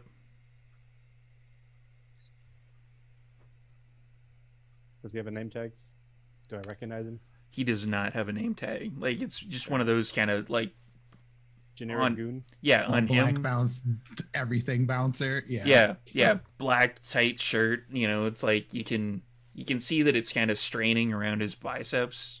And, you know, it has, like, the, you know, security name on the back. I'm expected inside, my friend. A lot of people are expected inside, my friend. The lineup is over there. No, AWE. It's potence, presence. There we go. Manipulation plus presence versus their composure and intelligence. Is this like a not normal mortal? Manipulation plus. Where's my hunger die? Yeah, versus he's about to get crushed. Like, you could probably even take half the successes at this point, and it would completely decimate him. Well, I rolled nothing lower than a 6. So out of the dice I have 1 crit and 5 other ones. That's 6 successes. Yeah, that is way more than his 1. So at this point, you are able to... Let's just double check that rule particular thing, because I'm assuming it's going to be in conjunction with something else. Add the presence rating to any skill roll involving persuasion or performance. So what are you going to be doing from here? From here? Because he's like,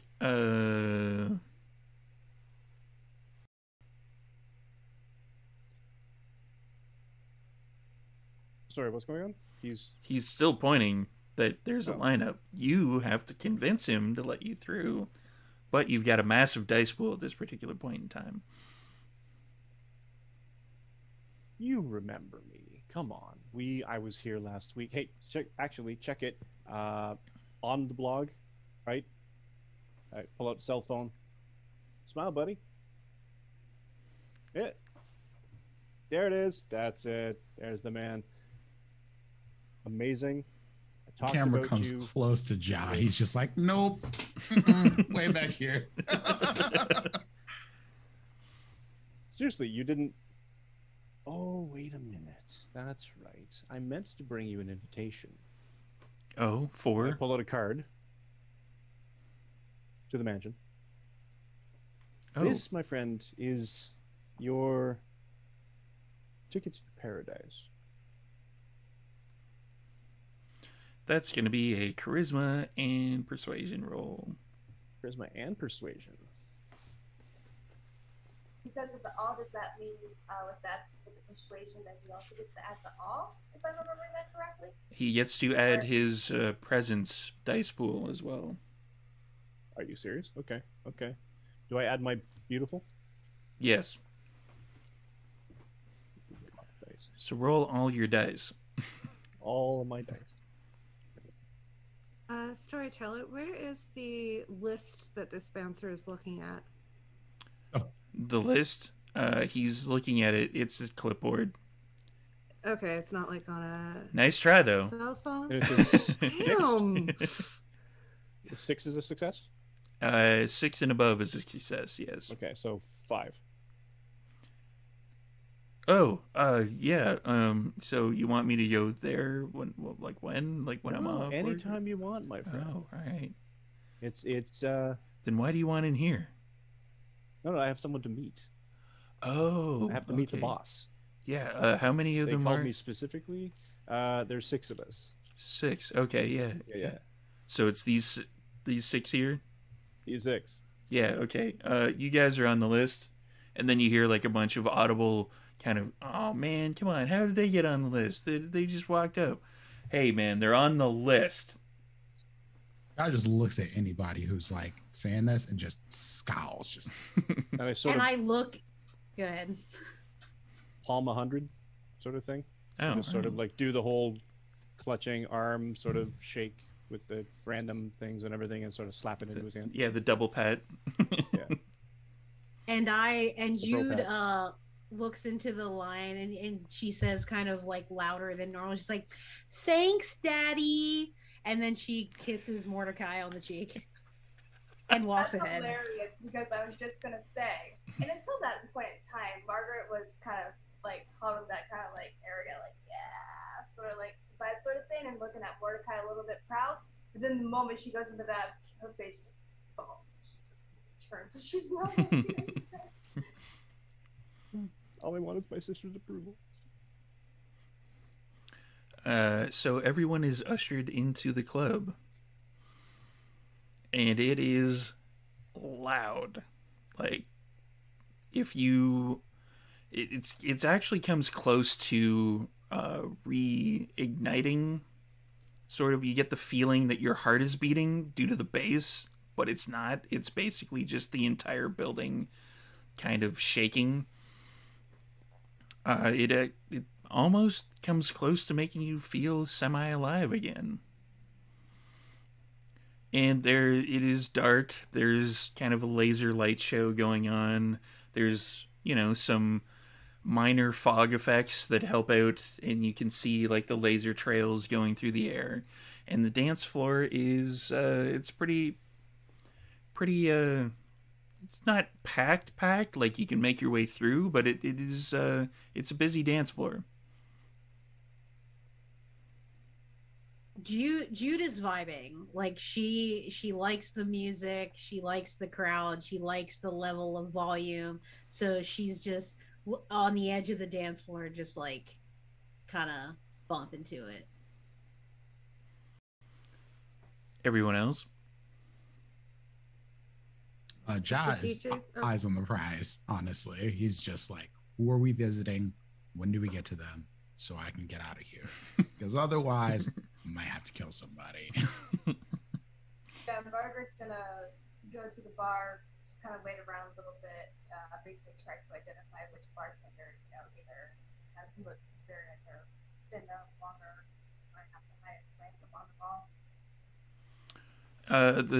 There's at least 3 different bartenders behind the bar. One of them is kind of a young, thin, pixie-ish looking female-presenting woman who's rushing around. She seems to be the one that's the most in demand. There's kind of a more grizzled, older-looking woman, and there's an older-looking man as well. And they seem pretty busy.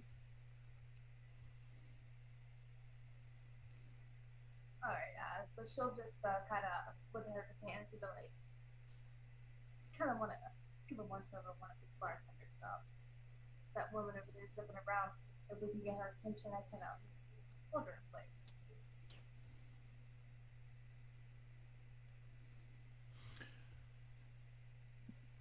They can't really hear much of anything that's going on. So, yeah, it's just sort of like people are looking dark. Well, she'll go to Mordecai and, like, basically scream that, like, right in his ear.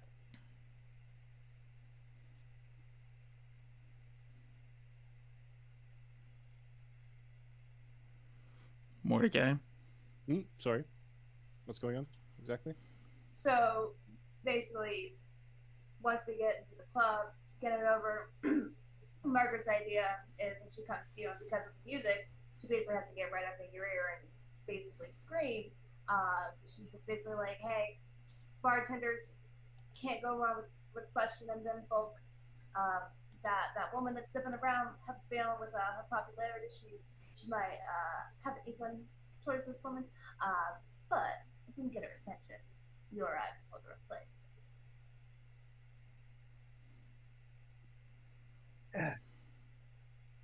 Stretch, crack your knuckles, up to the bar. We'll walk next to him and take a seat and do the standard waiting. Kind of play it off as like, hey, no, we're regulars. So this woman, we want her service. We'll wait for her. Okay. Try to approach. Mordecai does, in fact, still have awe up because it is the same scene. So, oh shit! Whoops.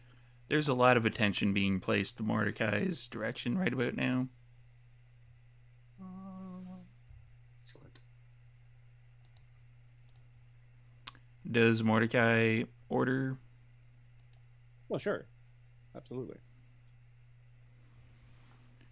Hey, what do you want? I count up a round for everyone at the bar. There's some information. There's a lot of cheering at that point that drowns out whatever you said afterwards. Yeah. All right, that'll be, I don't know, $300. Just flash a credit card. All right, and they take the credit card. You got some ID?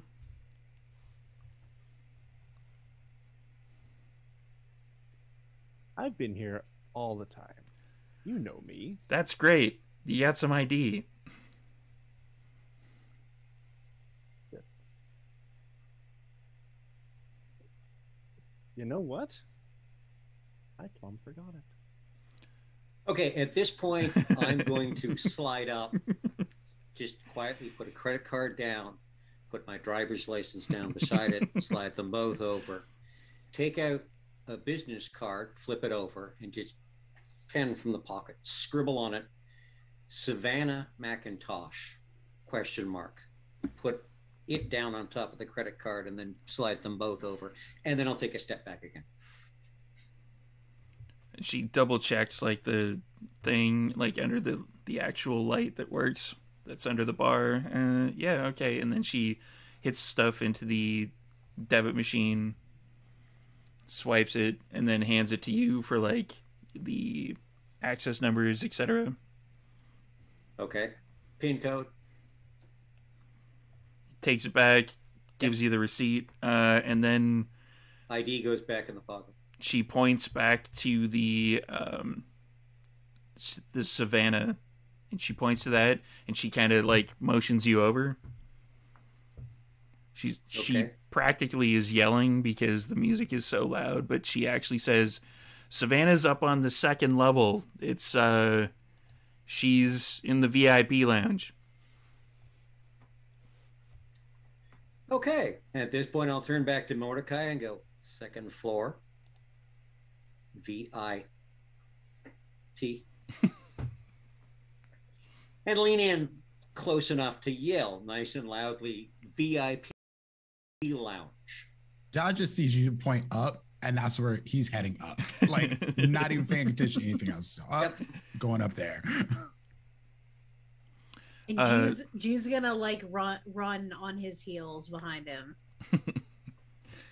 The second level, there's a black spiral metal staircase that leads up to the second level, and it is sort of, it's not quite like a second level. It's more of a balcony that kind of sticks out over, that looks over the crowd as well, almost as if it's designed for vampires to look upon the crowd and pick out who they want to eat. And at the base of the staircase, there is another obstacle known as the bouncer. Mr. Ah, it's still up. Just scoot him in. Yeah, I'm going to use Mordecai as an awe-powered ramming something. Hi. Back out in front. I mean, when John gets there, first thing he says, "I need to speak to Savannah now." Yeah, she's upstairs, man. I can't let you up here unless you have like the VIP wristband.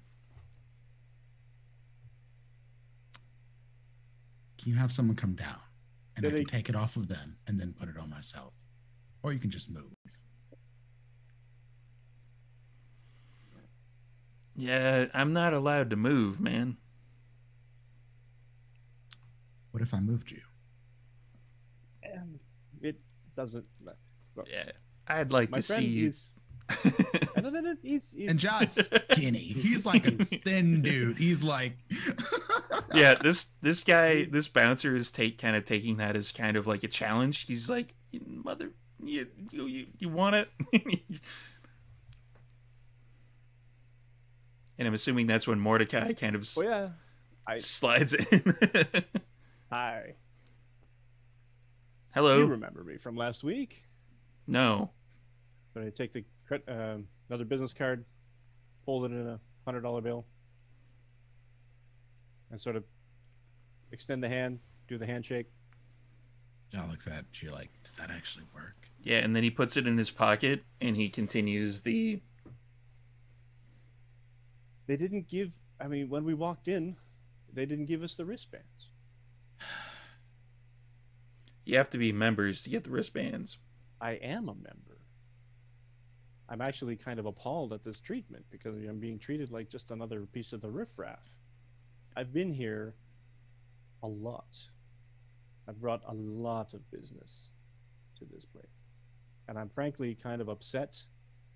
And I don't want to say I'm going to go full, I don't know, let's pick a woman's name at random, Karen, on your ass. But I'm really actually kind of appalled at the service right now. And I'm kind of upset. I would like to speak to someone upstairs. It's not your fault. I don't get. You're doing your job. You're doing an amazing job. Check out the No. address on the business. No, they're not. But they didn't give us a wristbands on the way in. They should have because they know who I am. And I would like to rectify this problem so that everyone can come away from this with what they want. You have to be a member to get the wristband. I am a member. I don't see a wristband. Storyteller, Yo. can I play the I know the DJ card? As in, like, is this the kind of music that Abigail would listen to in the club? Yes, this is very Okay. much the kind of. Yeah. So I'm gonna go up to the DJ booth. Do I know the DJ? It's actually DJ Bartleby once again. Oh, him. Yeah, DJ Bartleby So- gets around. So I'm gonna go up to Bartleby and I'm gonna say, "Hello. Strange seeing you here. I didn't realize you DJ'd here. Oh, hey. Wonderful. Congratulations, doll." And for everybody playing the home game, DJ Bartleby has a shellac of red hair, and for some reason he always seems to have his t-shirt off when he's DJing. Nobody can quite explain why. And he's like, "Hey, Abby, new club." Congratulations. This is wonderful. Look, you know what? I would love to be able to explore this place more. It's beautiful. It's my first time here. Is there any chance I could get a VIP band from you, for myself and my friends? Oh, yeah, you should be able to. Let me see if I can get somebody down to get you the wristbands. You come in all the time, right? You used to come into the other place. There's a couple other places. Yes. Oh, yes. I'm in there all the time. Yes, absolutely, doll. And with that, he kind of, there's like ever so slightly like a split second of dead air, and then the music starts back up again because, you know, you're distracting the DJ. It's just mean. Why you gotta be like that?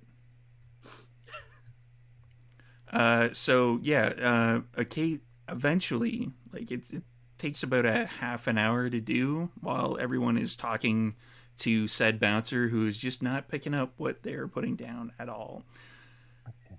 trying to get up to the second level. Eventually somebody comes down, like with the security t-shirt on, and they're bulky, and they, you know, come in and they're like, okay, yeah, so how many, Bartleby, how many tags do you need? And Bartleby's looks over to Abigail. It's like, Six, please. yes, 6, man. And then they, you know, they have the tags. They're like, okay, which 6? Those ones, and I point them out. And as everybody's talking, there's somebody who's like a bouncer that kind of dwarfs the other folks, because it's just like, whereas everybody else is about 6 foot, 6'2", this guy's about 6'6", possibly 6'8", and he comes up to you and he's like, "Oh, you guys want one of these, right? The VIP thing?" Certainly. Yes. Thank you. And I look very pointedly at the guard with his arms crossed. See? Still $100 richer. Abigail turns around to Bartleby.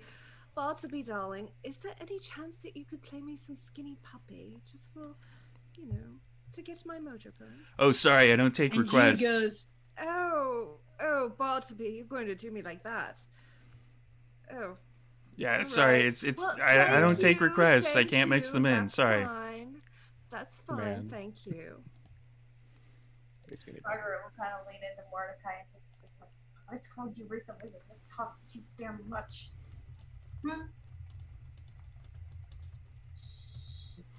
So eventually they get around to giving everybody the VIP things, and then, you know, you're ushered past that particular bouncer up into the VIP lounge, which is... John just whispers in his ear as he's going by, "Catch me outside." Keeps moving. Yeah, he definitely gives you like the double take of like, what the... You little son of a... And he essentially, like, the upstairs, the balcony portion of it is far more sparse of people, and it is there's a few people. There's a couple like lounge areas. There's kind of booths where you see people that are there that are, you know, enjoying the finer things in life. And they are, you know, you can definitely tell that they're feeding, that they're, you know, there's a few kindred in this particular area that are munching on things. And there's a bouncer at the top that is, you know, he ushers you through.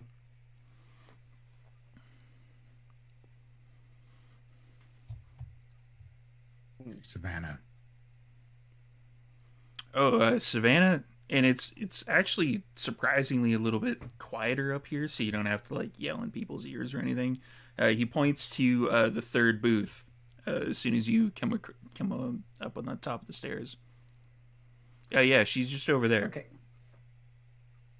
If I might, ladies and gentlemen, 2 of you, the hammer and the scalpel, should float and keep an eye on things, if I might make that suggestion. I don't know that you would contribute a whole lot to the conversation in the booth, and if something goes south, well, we'd be relying on you fine folk to make sure that we can exit back out into the fresh air swiftly, easily, and with little concern. Mordecai, if you'd be so kind as to do the smooth talking. And by the way, later, let's talk identification and masks. We'll set you up. We should never have that issue at a bar ever again. Just a suggestion. I'm sorry, who's the hammer and who's the scalpel? Well, he uses a sharp edge, and I've got a feeling you can do things with your feet that would cause my Fiat to break in 2. I mean, maybe just my hands, but... That too, Yeah. I have no doubt, yes, that... Okay, yeah. So I'll stay out here then. Good call. Excellent. It's a minor estimation of my skills, but do what you must. would never underestimate your skills, sir. That would be critically stupid of me. And I try very hard not to be critically stupid. John, do you want to dance? Don't dance. You don't dance at all? But it's going to be so boring just waiting here. Come on. I know you want to have fun. Somewhere deep down, you're fun. Just gonna back away. I can sense that about you. Third booth. Third booth. Turn to Margaret. Sister. Offer my arm. Just kind of looks you over like, what? No. I'm good. I also wanted to compliment you on your wardrobe tonight. Very Jackie O. Well, one has to fit in with those rebellos, but man, like you got to fit in. Either way.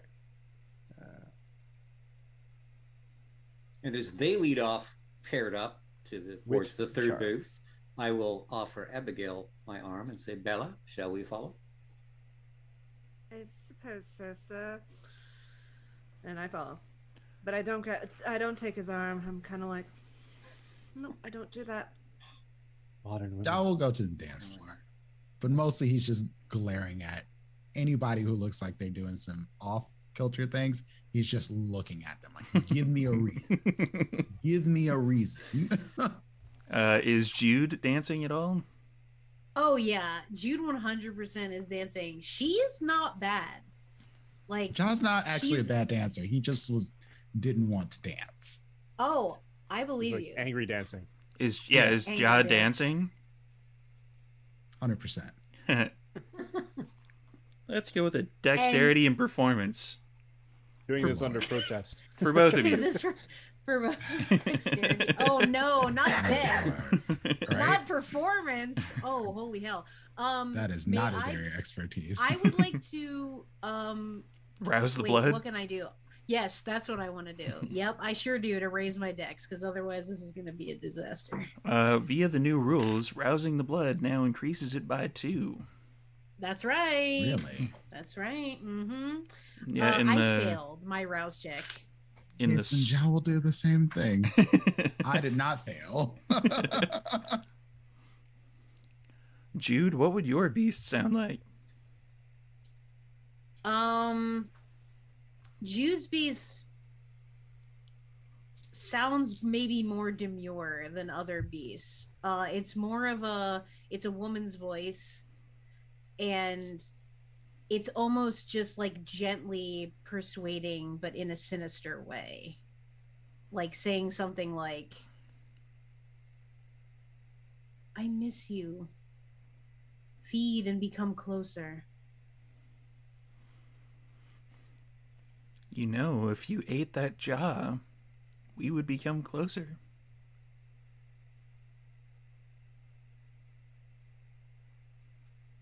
I don't think it's a good idea. But it's for me.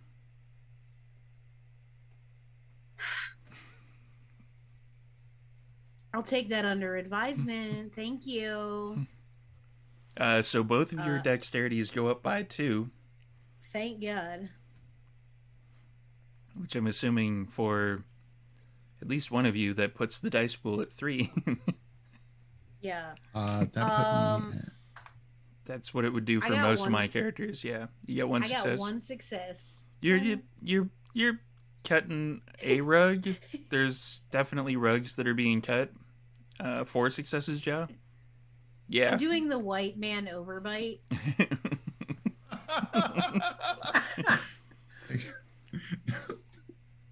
Johnny Bravo move with it. It's like Yeah. Hitch when oh my God, yeah. Yeah. And I'm constantly trying to entice I'm trying to entice Jaw, and I'm just like spinning around. I probably trip maybe once or twice, but I'm like, I keep offering my hand to Jaw.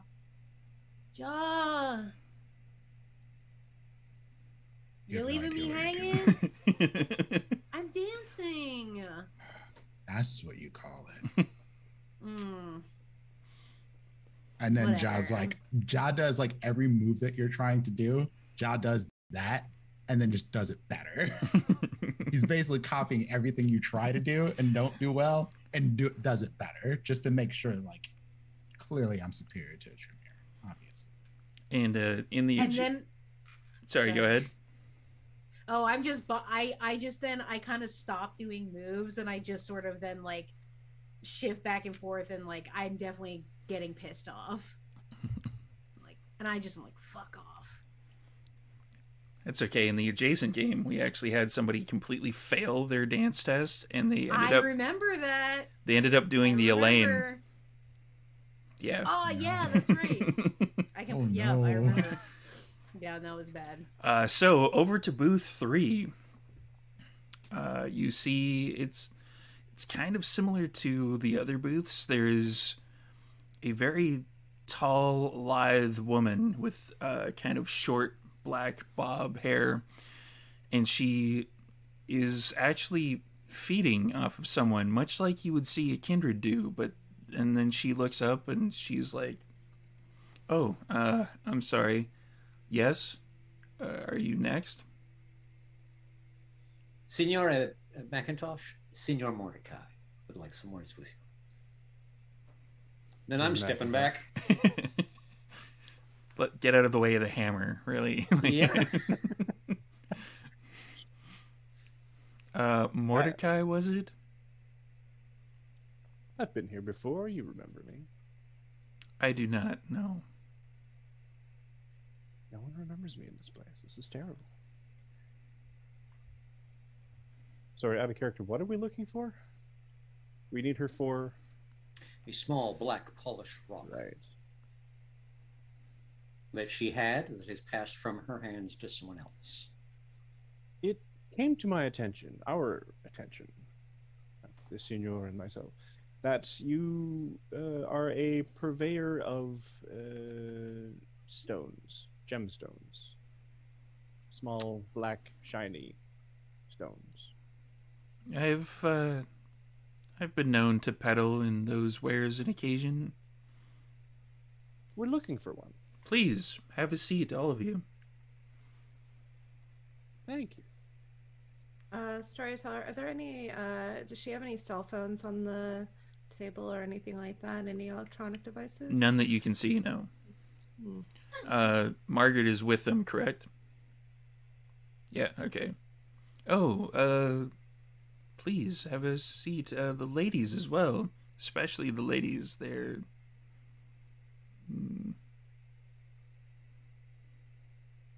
We will sit.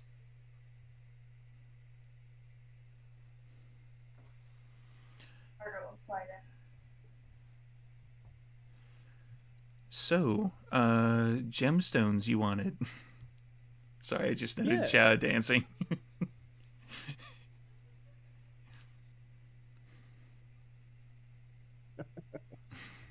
Yes. Momentarily distracted by my colleagues on the dance floor.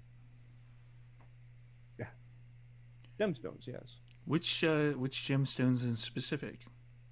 A small, smooth, black. I don't know if you have any kind of understanding on this, but tools of the sort used with intent, especially with the same intent for an extended period of time, hold a certain power, a certain resonance, if you will. So not just any sort of small black polished stone will do.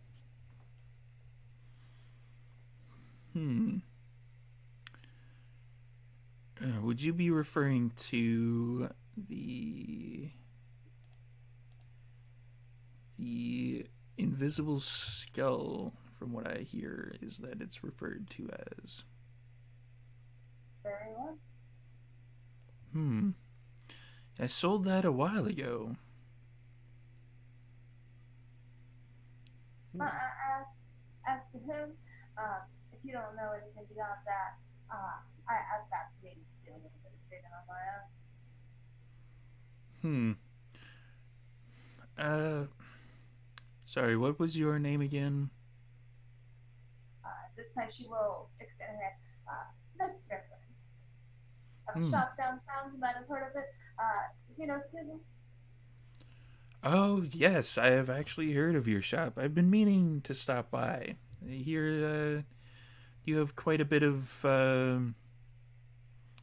interesting artifacts, shall we say.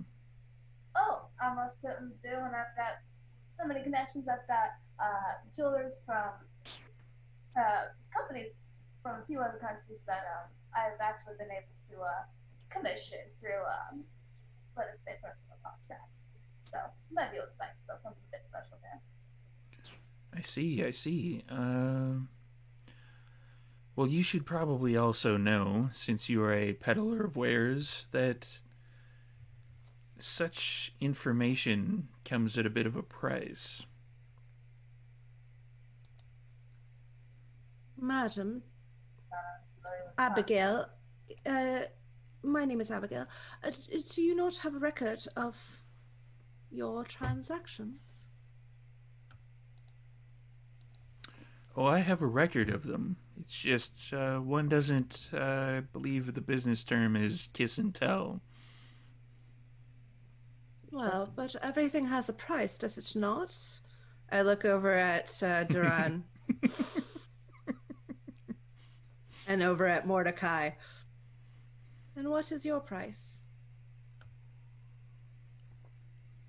Well, I wouldn't want anyone I've sold things to be unnecessarily harassed. I'm sure you can understand.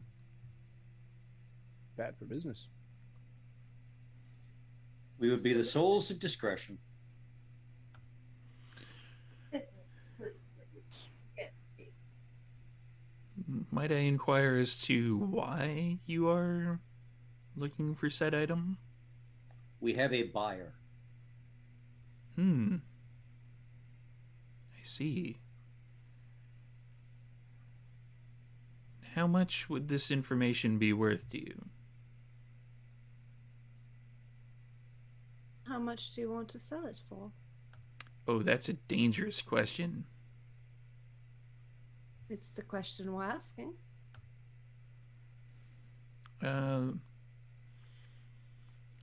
Let's start at 1 million. Does 3 resources happen to cover that? 3 resources comes close to covering that, but no.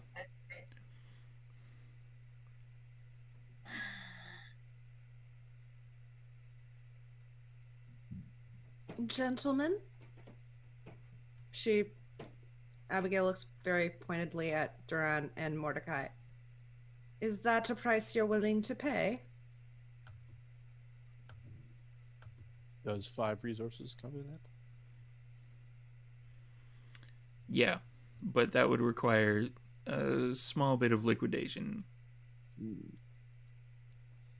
The issue I always have when someone just pops a million from between their lips is it's a number that they have grabbed randomly without ever really thinking about what it's worth. Generally, a million is rather an inflation.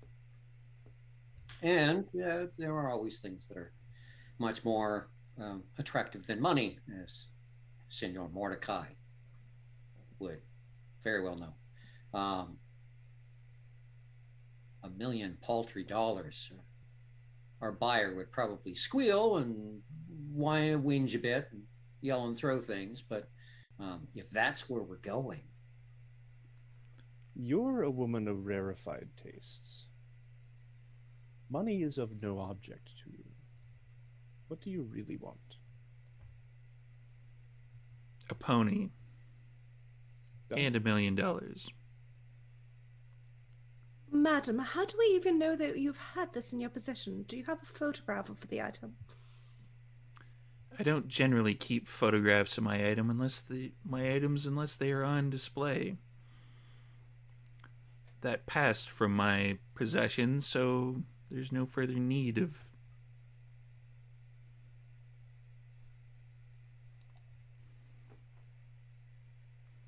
In that case, just page correlating with the sale for that transaction of their name, and we can call it there.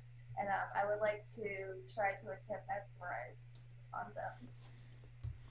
Ooh, throwing powers. All right. Is there an option to tag team her with it? That would be awesome. Can we tag team mesmerize? Can I assist? You Advantage cannot. on the roll. That is a rouse check for mesmerize. Thankfully, before coming here, she says if she's down to 101. Let's see what happens. 101 remains. I'm also going to rouse for her manipulation. Manipulation, yes. That also passes. Excellent. So 2 passes? You're disappointing me. hey, I started off strong for you. You gotta give me that at least. That's true. That is true.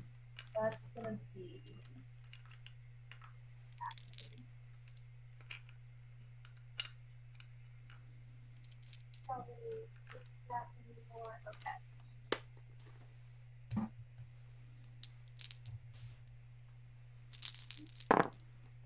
Just to be safe, I'm gonna spend a willpower.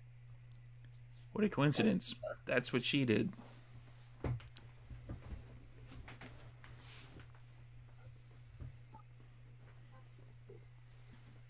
Let's do it. Oh, that is Ride it, my pony, my saddles. Shh, we're gonna get muted. Oh shit! Sorry about that. Apologies to Universal or Hey, it's a good whoever. I thing don't know. this isn't done live. How many successes? 6 total after will spent. The will spent on All right, so as long as they have the subject gaze, which you do, relative quiet, and wish to issue the instructions, again, correct. Which instructions are you giving to her? information that you have on the sale that you made with this individual, for this individual piece. We want your business records of that. Oh, they aren't here, but I can get them for you. And she produces from somewhere in her sleek black dress a cell phone that you have no idea where it came from. And she dials in a number and then says, yeah, can you bring the business records for the sale of precious items to the Succubus Club? Yes, thank you. And then she hangs up.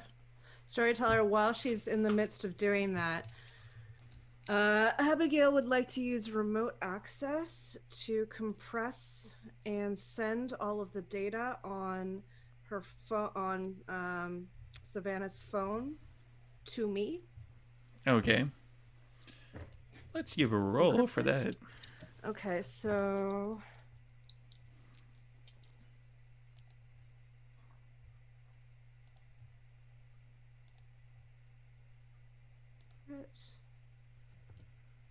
So 5 successes because I have a crit, or sorry, 2 crits and a success. So that's 5 successes. So that means I think that I get to use all of the dice that I have in my technology pool. Yes. Or sorry, yeah. So then you want me to roll technology and intelligence, I'm assuming? That is Okay, correct. so I can use my full pool then. Okay. You use all your dice. All right.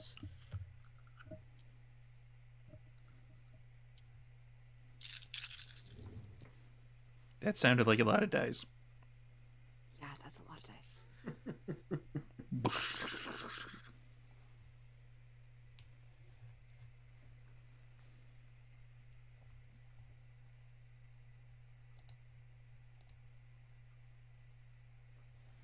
That's 5 successes. Yeah, you're easily able to have the like everything on the cell phone. It basically copies it and then pushes it over to your cell phone. Actually, I'm gonna have it encrypted, and I'm gonna have it go through a few steps before getting back to me, just because I don't want her to know where it's going. if she tries to track it down. The end result is that it ends up the end back result to you. is that it ends up, yes. Yes. Through various satellites and, bouncing arrays, etc., technology speak, blah, blah, blah. It eventually makes its way back to your private servers. Excellent. I'll make use of that later.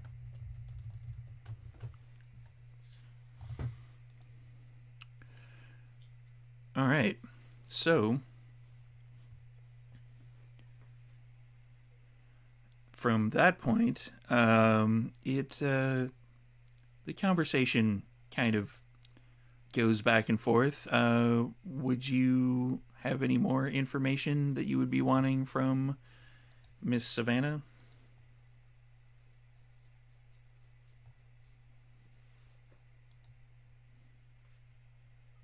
I think so.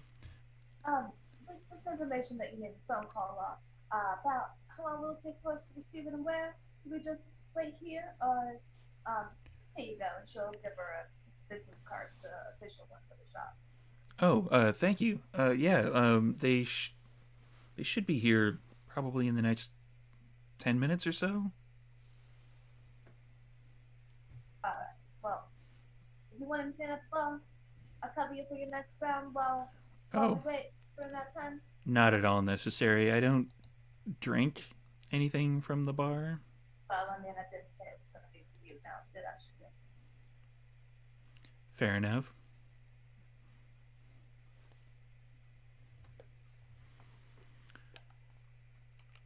So the 10 minutes kind of elapses fairly quickly.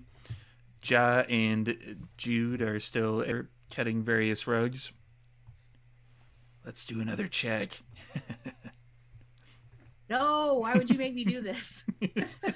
Wait, does my like rousing still count? Yeah, it'll last for the entire scene. It would. Okay, just making sure. We're still in the club, so I'm gonna rule it. Yeah, I just wanted to make sure of that one too. Doing the monkey. Yeah. I got 4 successes again. You got one, I got 4 again. Jude is really close to kind of sort of starting off doing the Elaine, but then she realizes what she's doing, and then she's like, no, I can't do that, and then no. And Ja is practically have the sword out type thing, like cutting the rug into various pieces. For the people that aren't scared of me, they're like, oh, I'm with this. The rest of the people are like, not near him. No. Hell no. Eventually somebody comes kind of rushing up with a booklet to the access area, the VIP area, and they're led by the bouncer, and the bouncer's just like, yeah, fuck it, go ahead.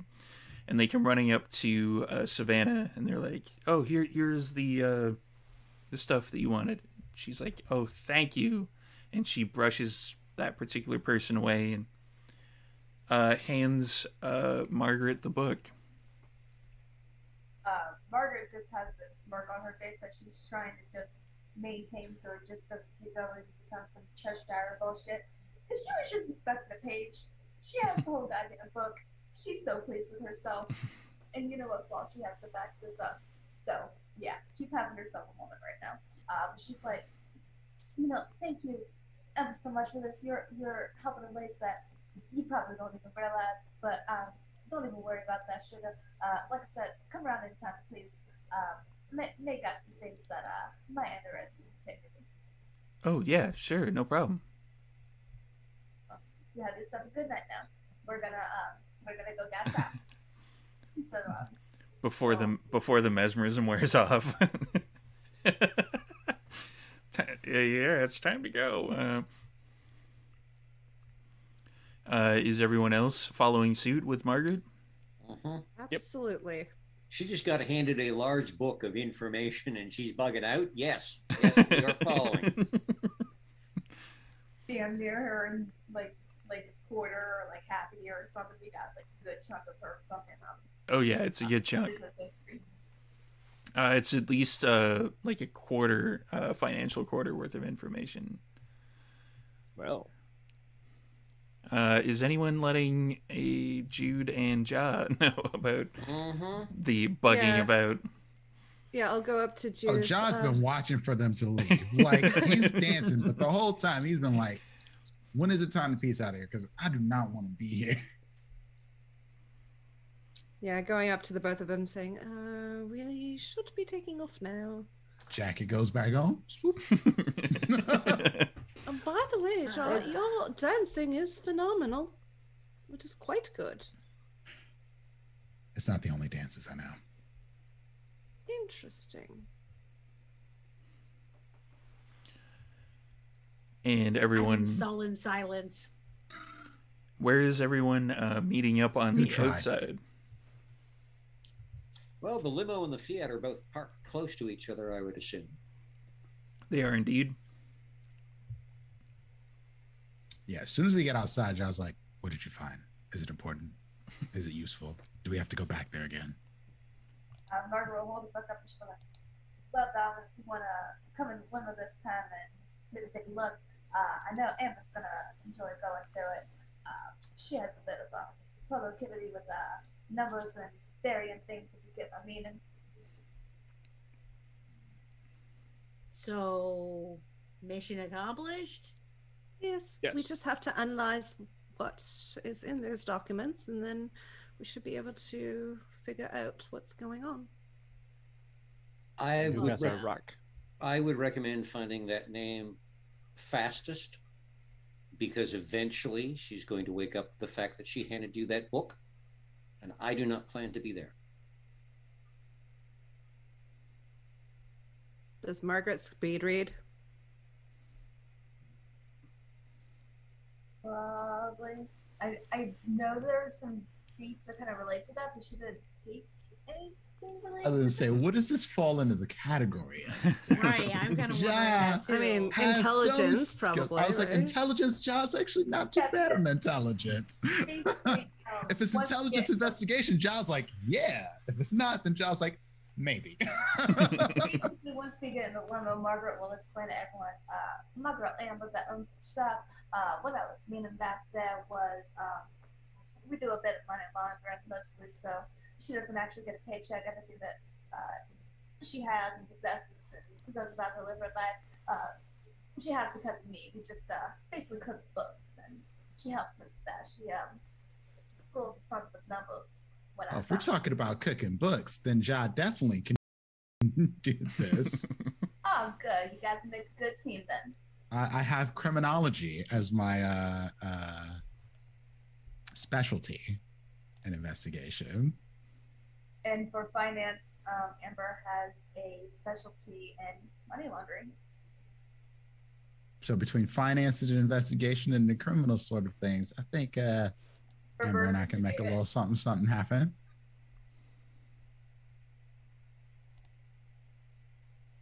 I want to go in the limo this time. All right. Yeah, I think the limo is a nice choice. I agree. Does the limo have Okay. any blood bags or anything like that?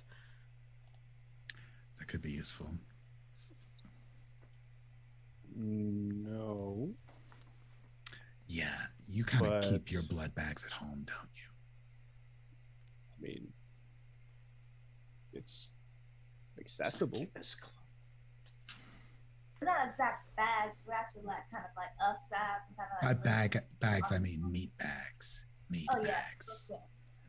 Walking Capri Suns. Do you give Ja the book to look over, Margaret?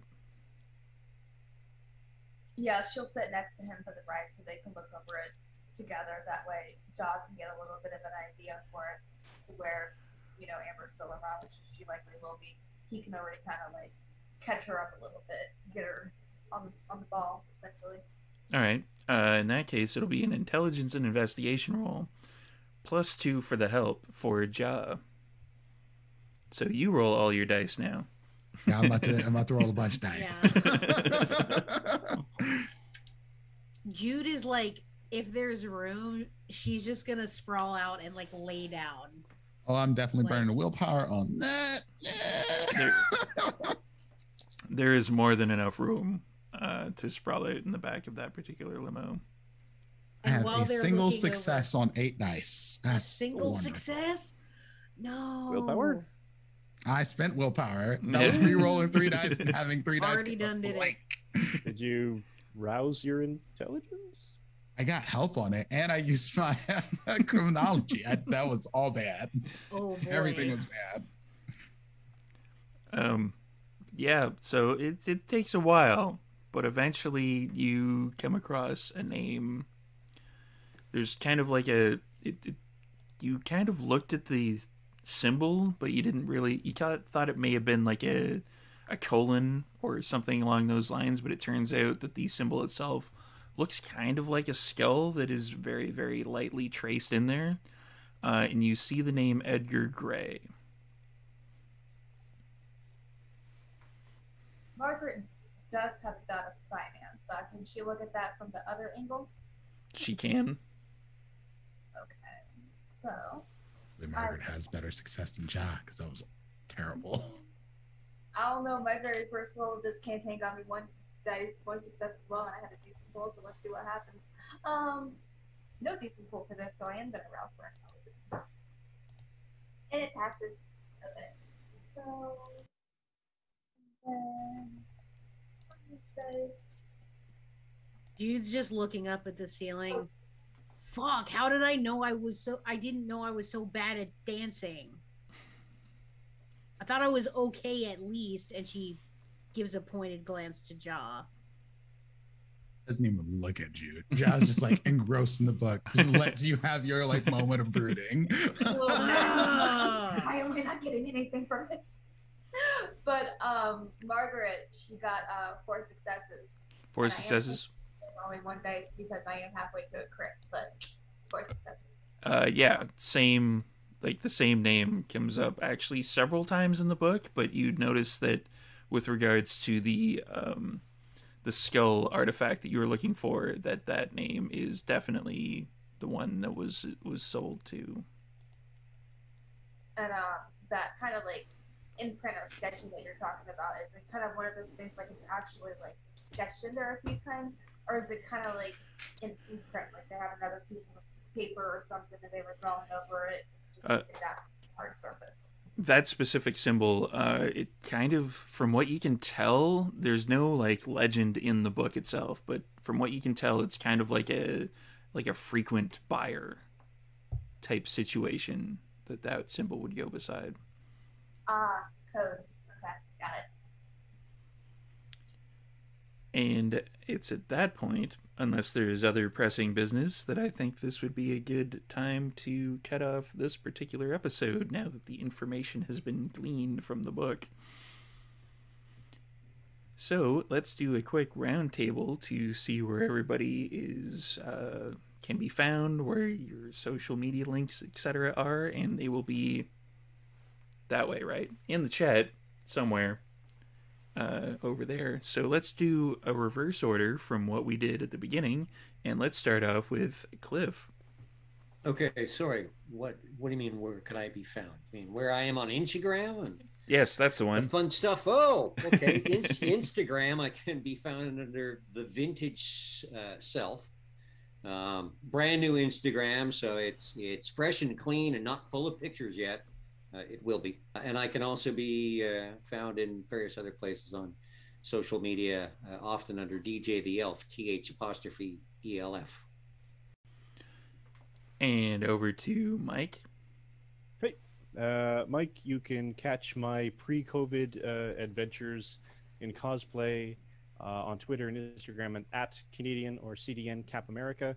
I am going to be DMing a D&D live stream on the Vancouver by Night channel, probably Tuesdays. More on that as soon as it builds up. Hopefully going to be doing another D&D live stream on another day. We'll let you know when that happens. And yeah, I'm on back next week. And Sarah. Hi, once again, I'm Sara. I am a creative partner at Martlet Games. I'm currently the ST for a 5th edition Vampire Chronicle called London's Bleeding, which is a period piece in 1918. That's going to be releasing very soon. So you'll catch me there. It's my first time STing, so yeah, check that out. I'm also a player in a couple games. You can find me at the Martlet Games channel on Twitch, and for my personal stuff, you can find me at MC Diebeats on Twitter, where I sometimes tweet, but mainly just retweet what my friends are doing. So, Next up would be Astrid. Hi, I am Astrid. Some of you may or may not recognize me from back in the day when I had the space to do so. I would watch LA by Night, and I had a vampire terror deck, and I just do predictions, kind of like basically the story was kind of sitting down with me at a table, and I was kind of reading the story as my client. But I still do tarot readings. I don't have means to really do Skype ones right now, but I do have a way to kind of do it with like PDFs, distance, things of that nature. Also, like Margaret, not to that level, but I do sell crystals. I have a deep passion for my pagan spirituality and stuff like that. Very soon, I'm actually hoping to start a degree to help me learn like geological aspect of it and stuff like. I'm also very fortunate to live where I do because I just have access to so much information, so many resources. But yeah, you can check me out on Diviner Expert Astrid on Twitter. Next up is Prince. Hey y'all, I'm Prince, aka Dimples and Dice. You can find me on Twitter, Twitch, Instagram, all that jazz is Dimples and Dice. I am a streamer over on my channel. I do variety of games, tabletop RPGs, D&D, Vampire. I'm also the storyteller for Vampire the Masquerade Philly by Night over on Rolling These 20s, which happens tonight at 9 p.m. Eastern time. And you can find me there doing my storyteller duties and taking my coterie of group of people through quite the things. They just got done breaking through a Second Inquisition base and making it out alive at some cost. Just put it like that. So see what happens after that coming up later tonight. So if you haven't had enough of me, you can find me again. And Joanna. Hello, I am Joanna, and you can find me on Twitter at HyRollGardener, which should be down there, and you'll find me here next week, and that's about it. And I am Storyteller Steve. You can find me in probably about, 10 minutes or so. We're going to be raiding from here over to the Level Up Dice page, and we're going to be doing Vancouver Adjacent by night. And then after that, speaking of Prince and his Philly by Night game, we're going to be going over to the Philly by Night Rolling D's 20s page to watch some Philly by Night. So we're going to do the entire Saturday takeover of Vampire yet again, and we are about 3 hours into it. So go get some popcorn. I'm probably going to do it this week, so I'm going to shave probably tomorrow or the day after. So in the 15-minute break, you're going to see clean shaven Storyteller Steve just to mess with everybody. So yeah, it's going to be a good time. There'll be a whole wardrobe change. A whole different thing. So stay tuned for that. We're going to raid in just a couple minutes. And thank you all again for attending. Thank you to my awesome players over here for playing awesome characters and messing with my NPCs and making me look up names that I didn't have prepared. So we will see you next week. Same vampire time, same vampire channel. Bye. Later, folks. bye, everyone. And we're going to that page and a raid.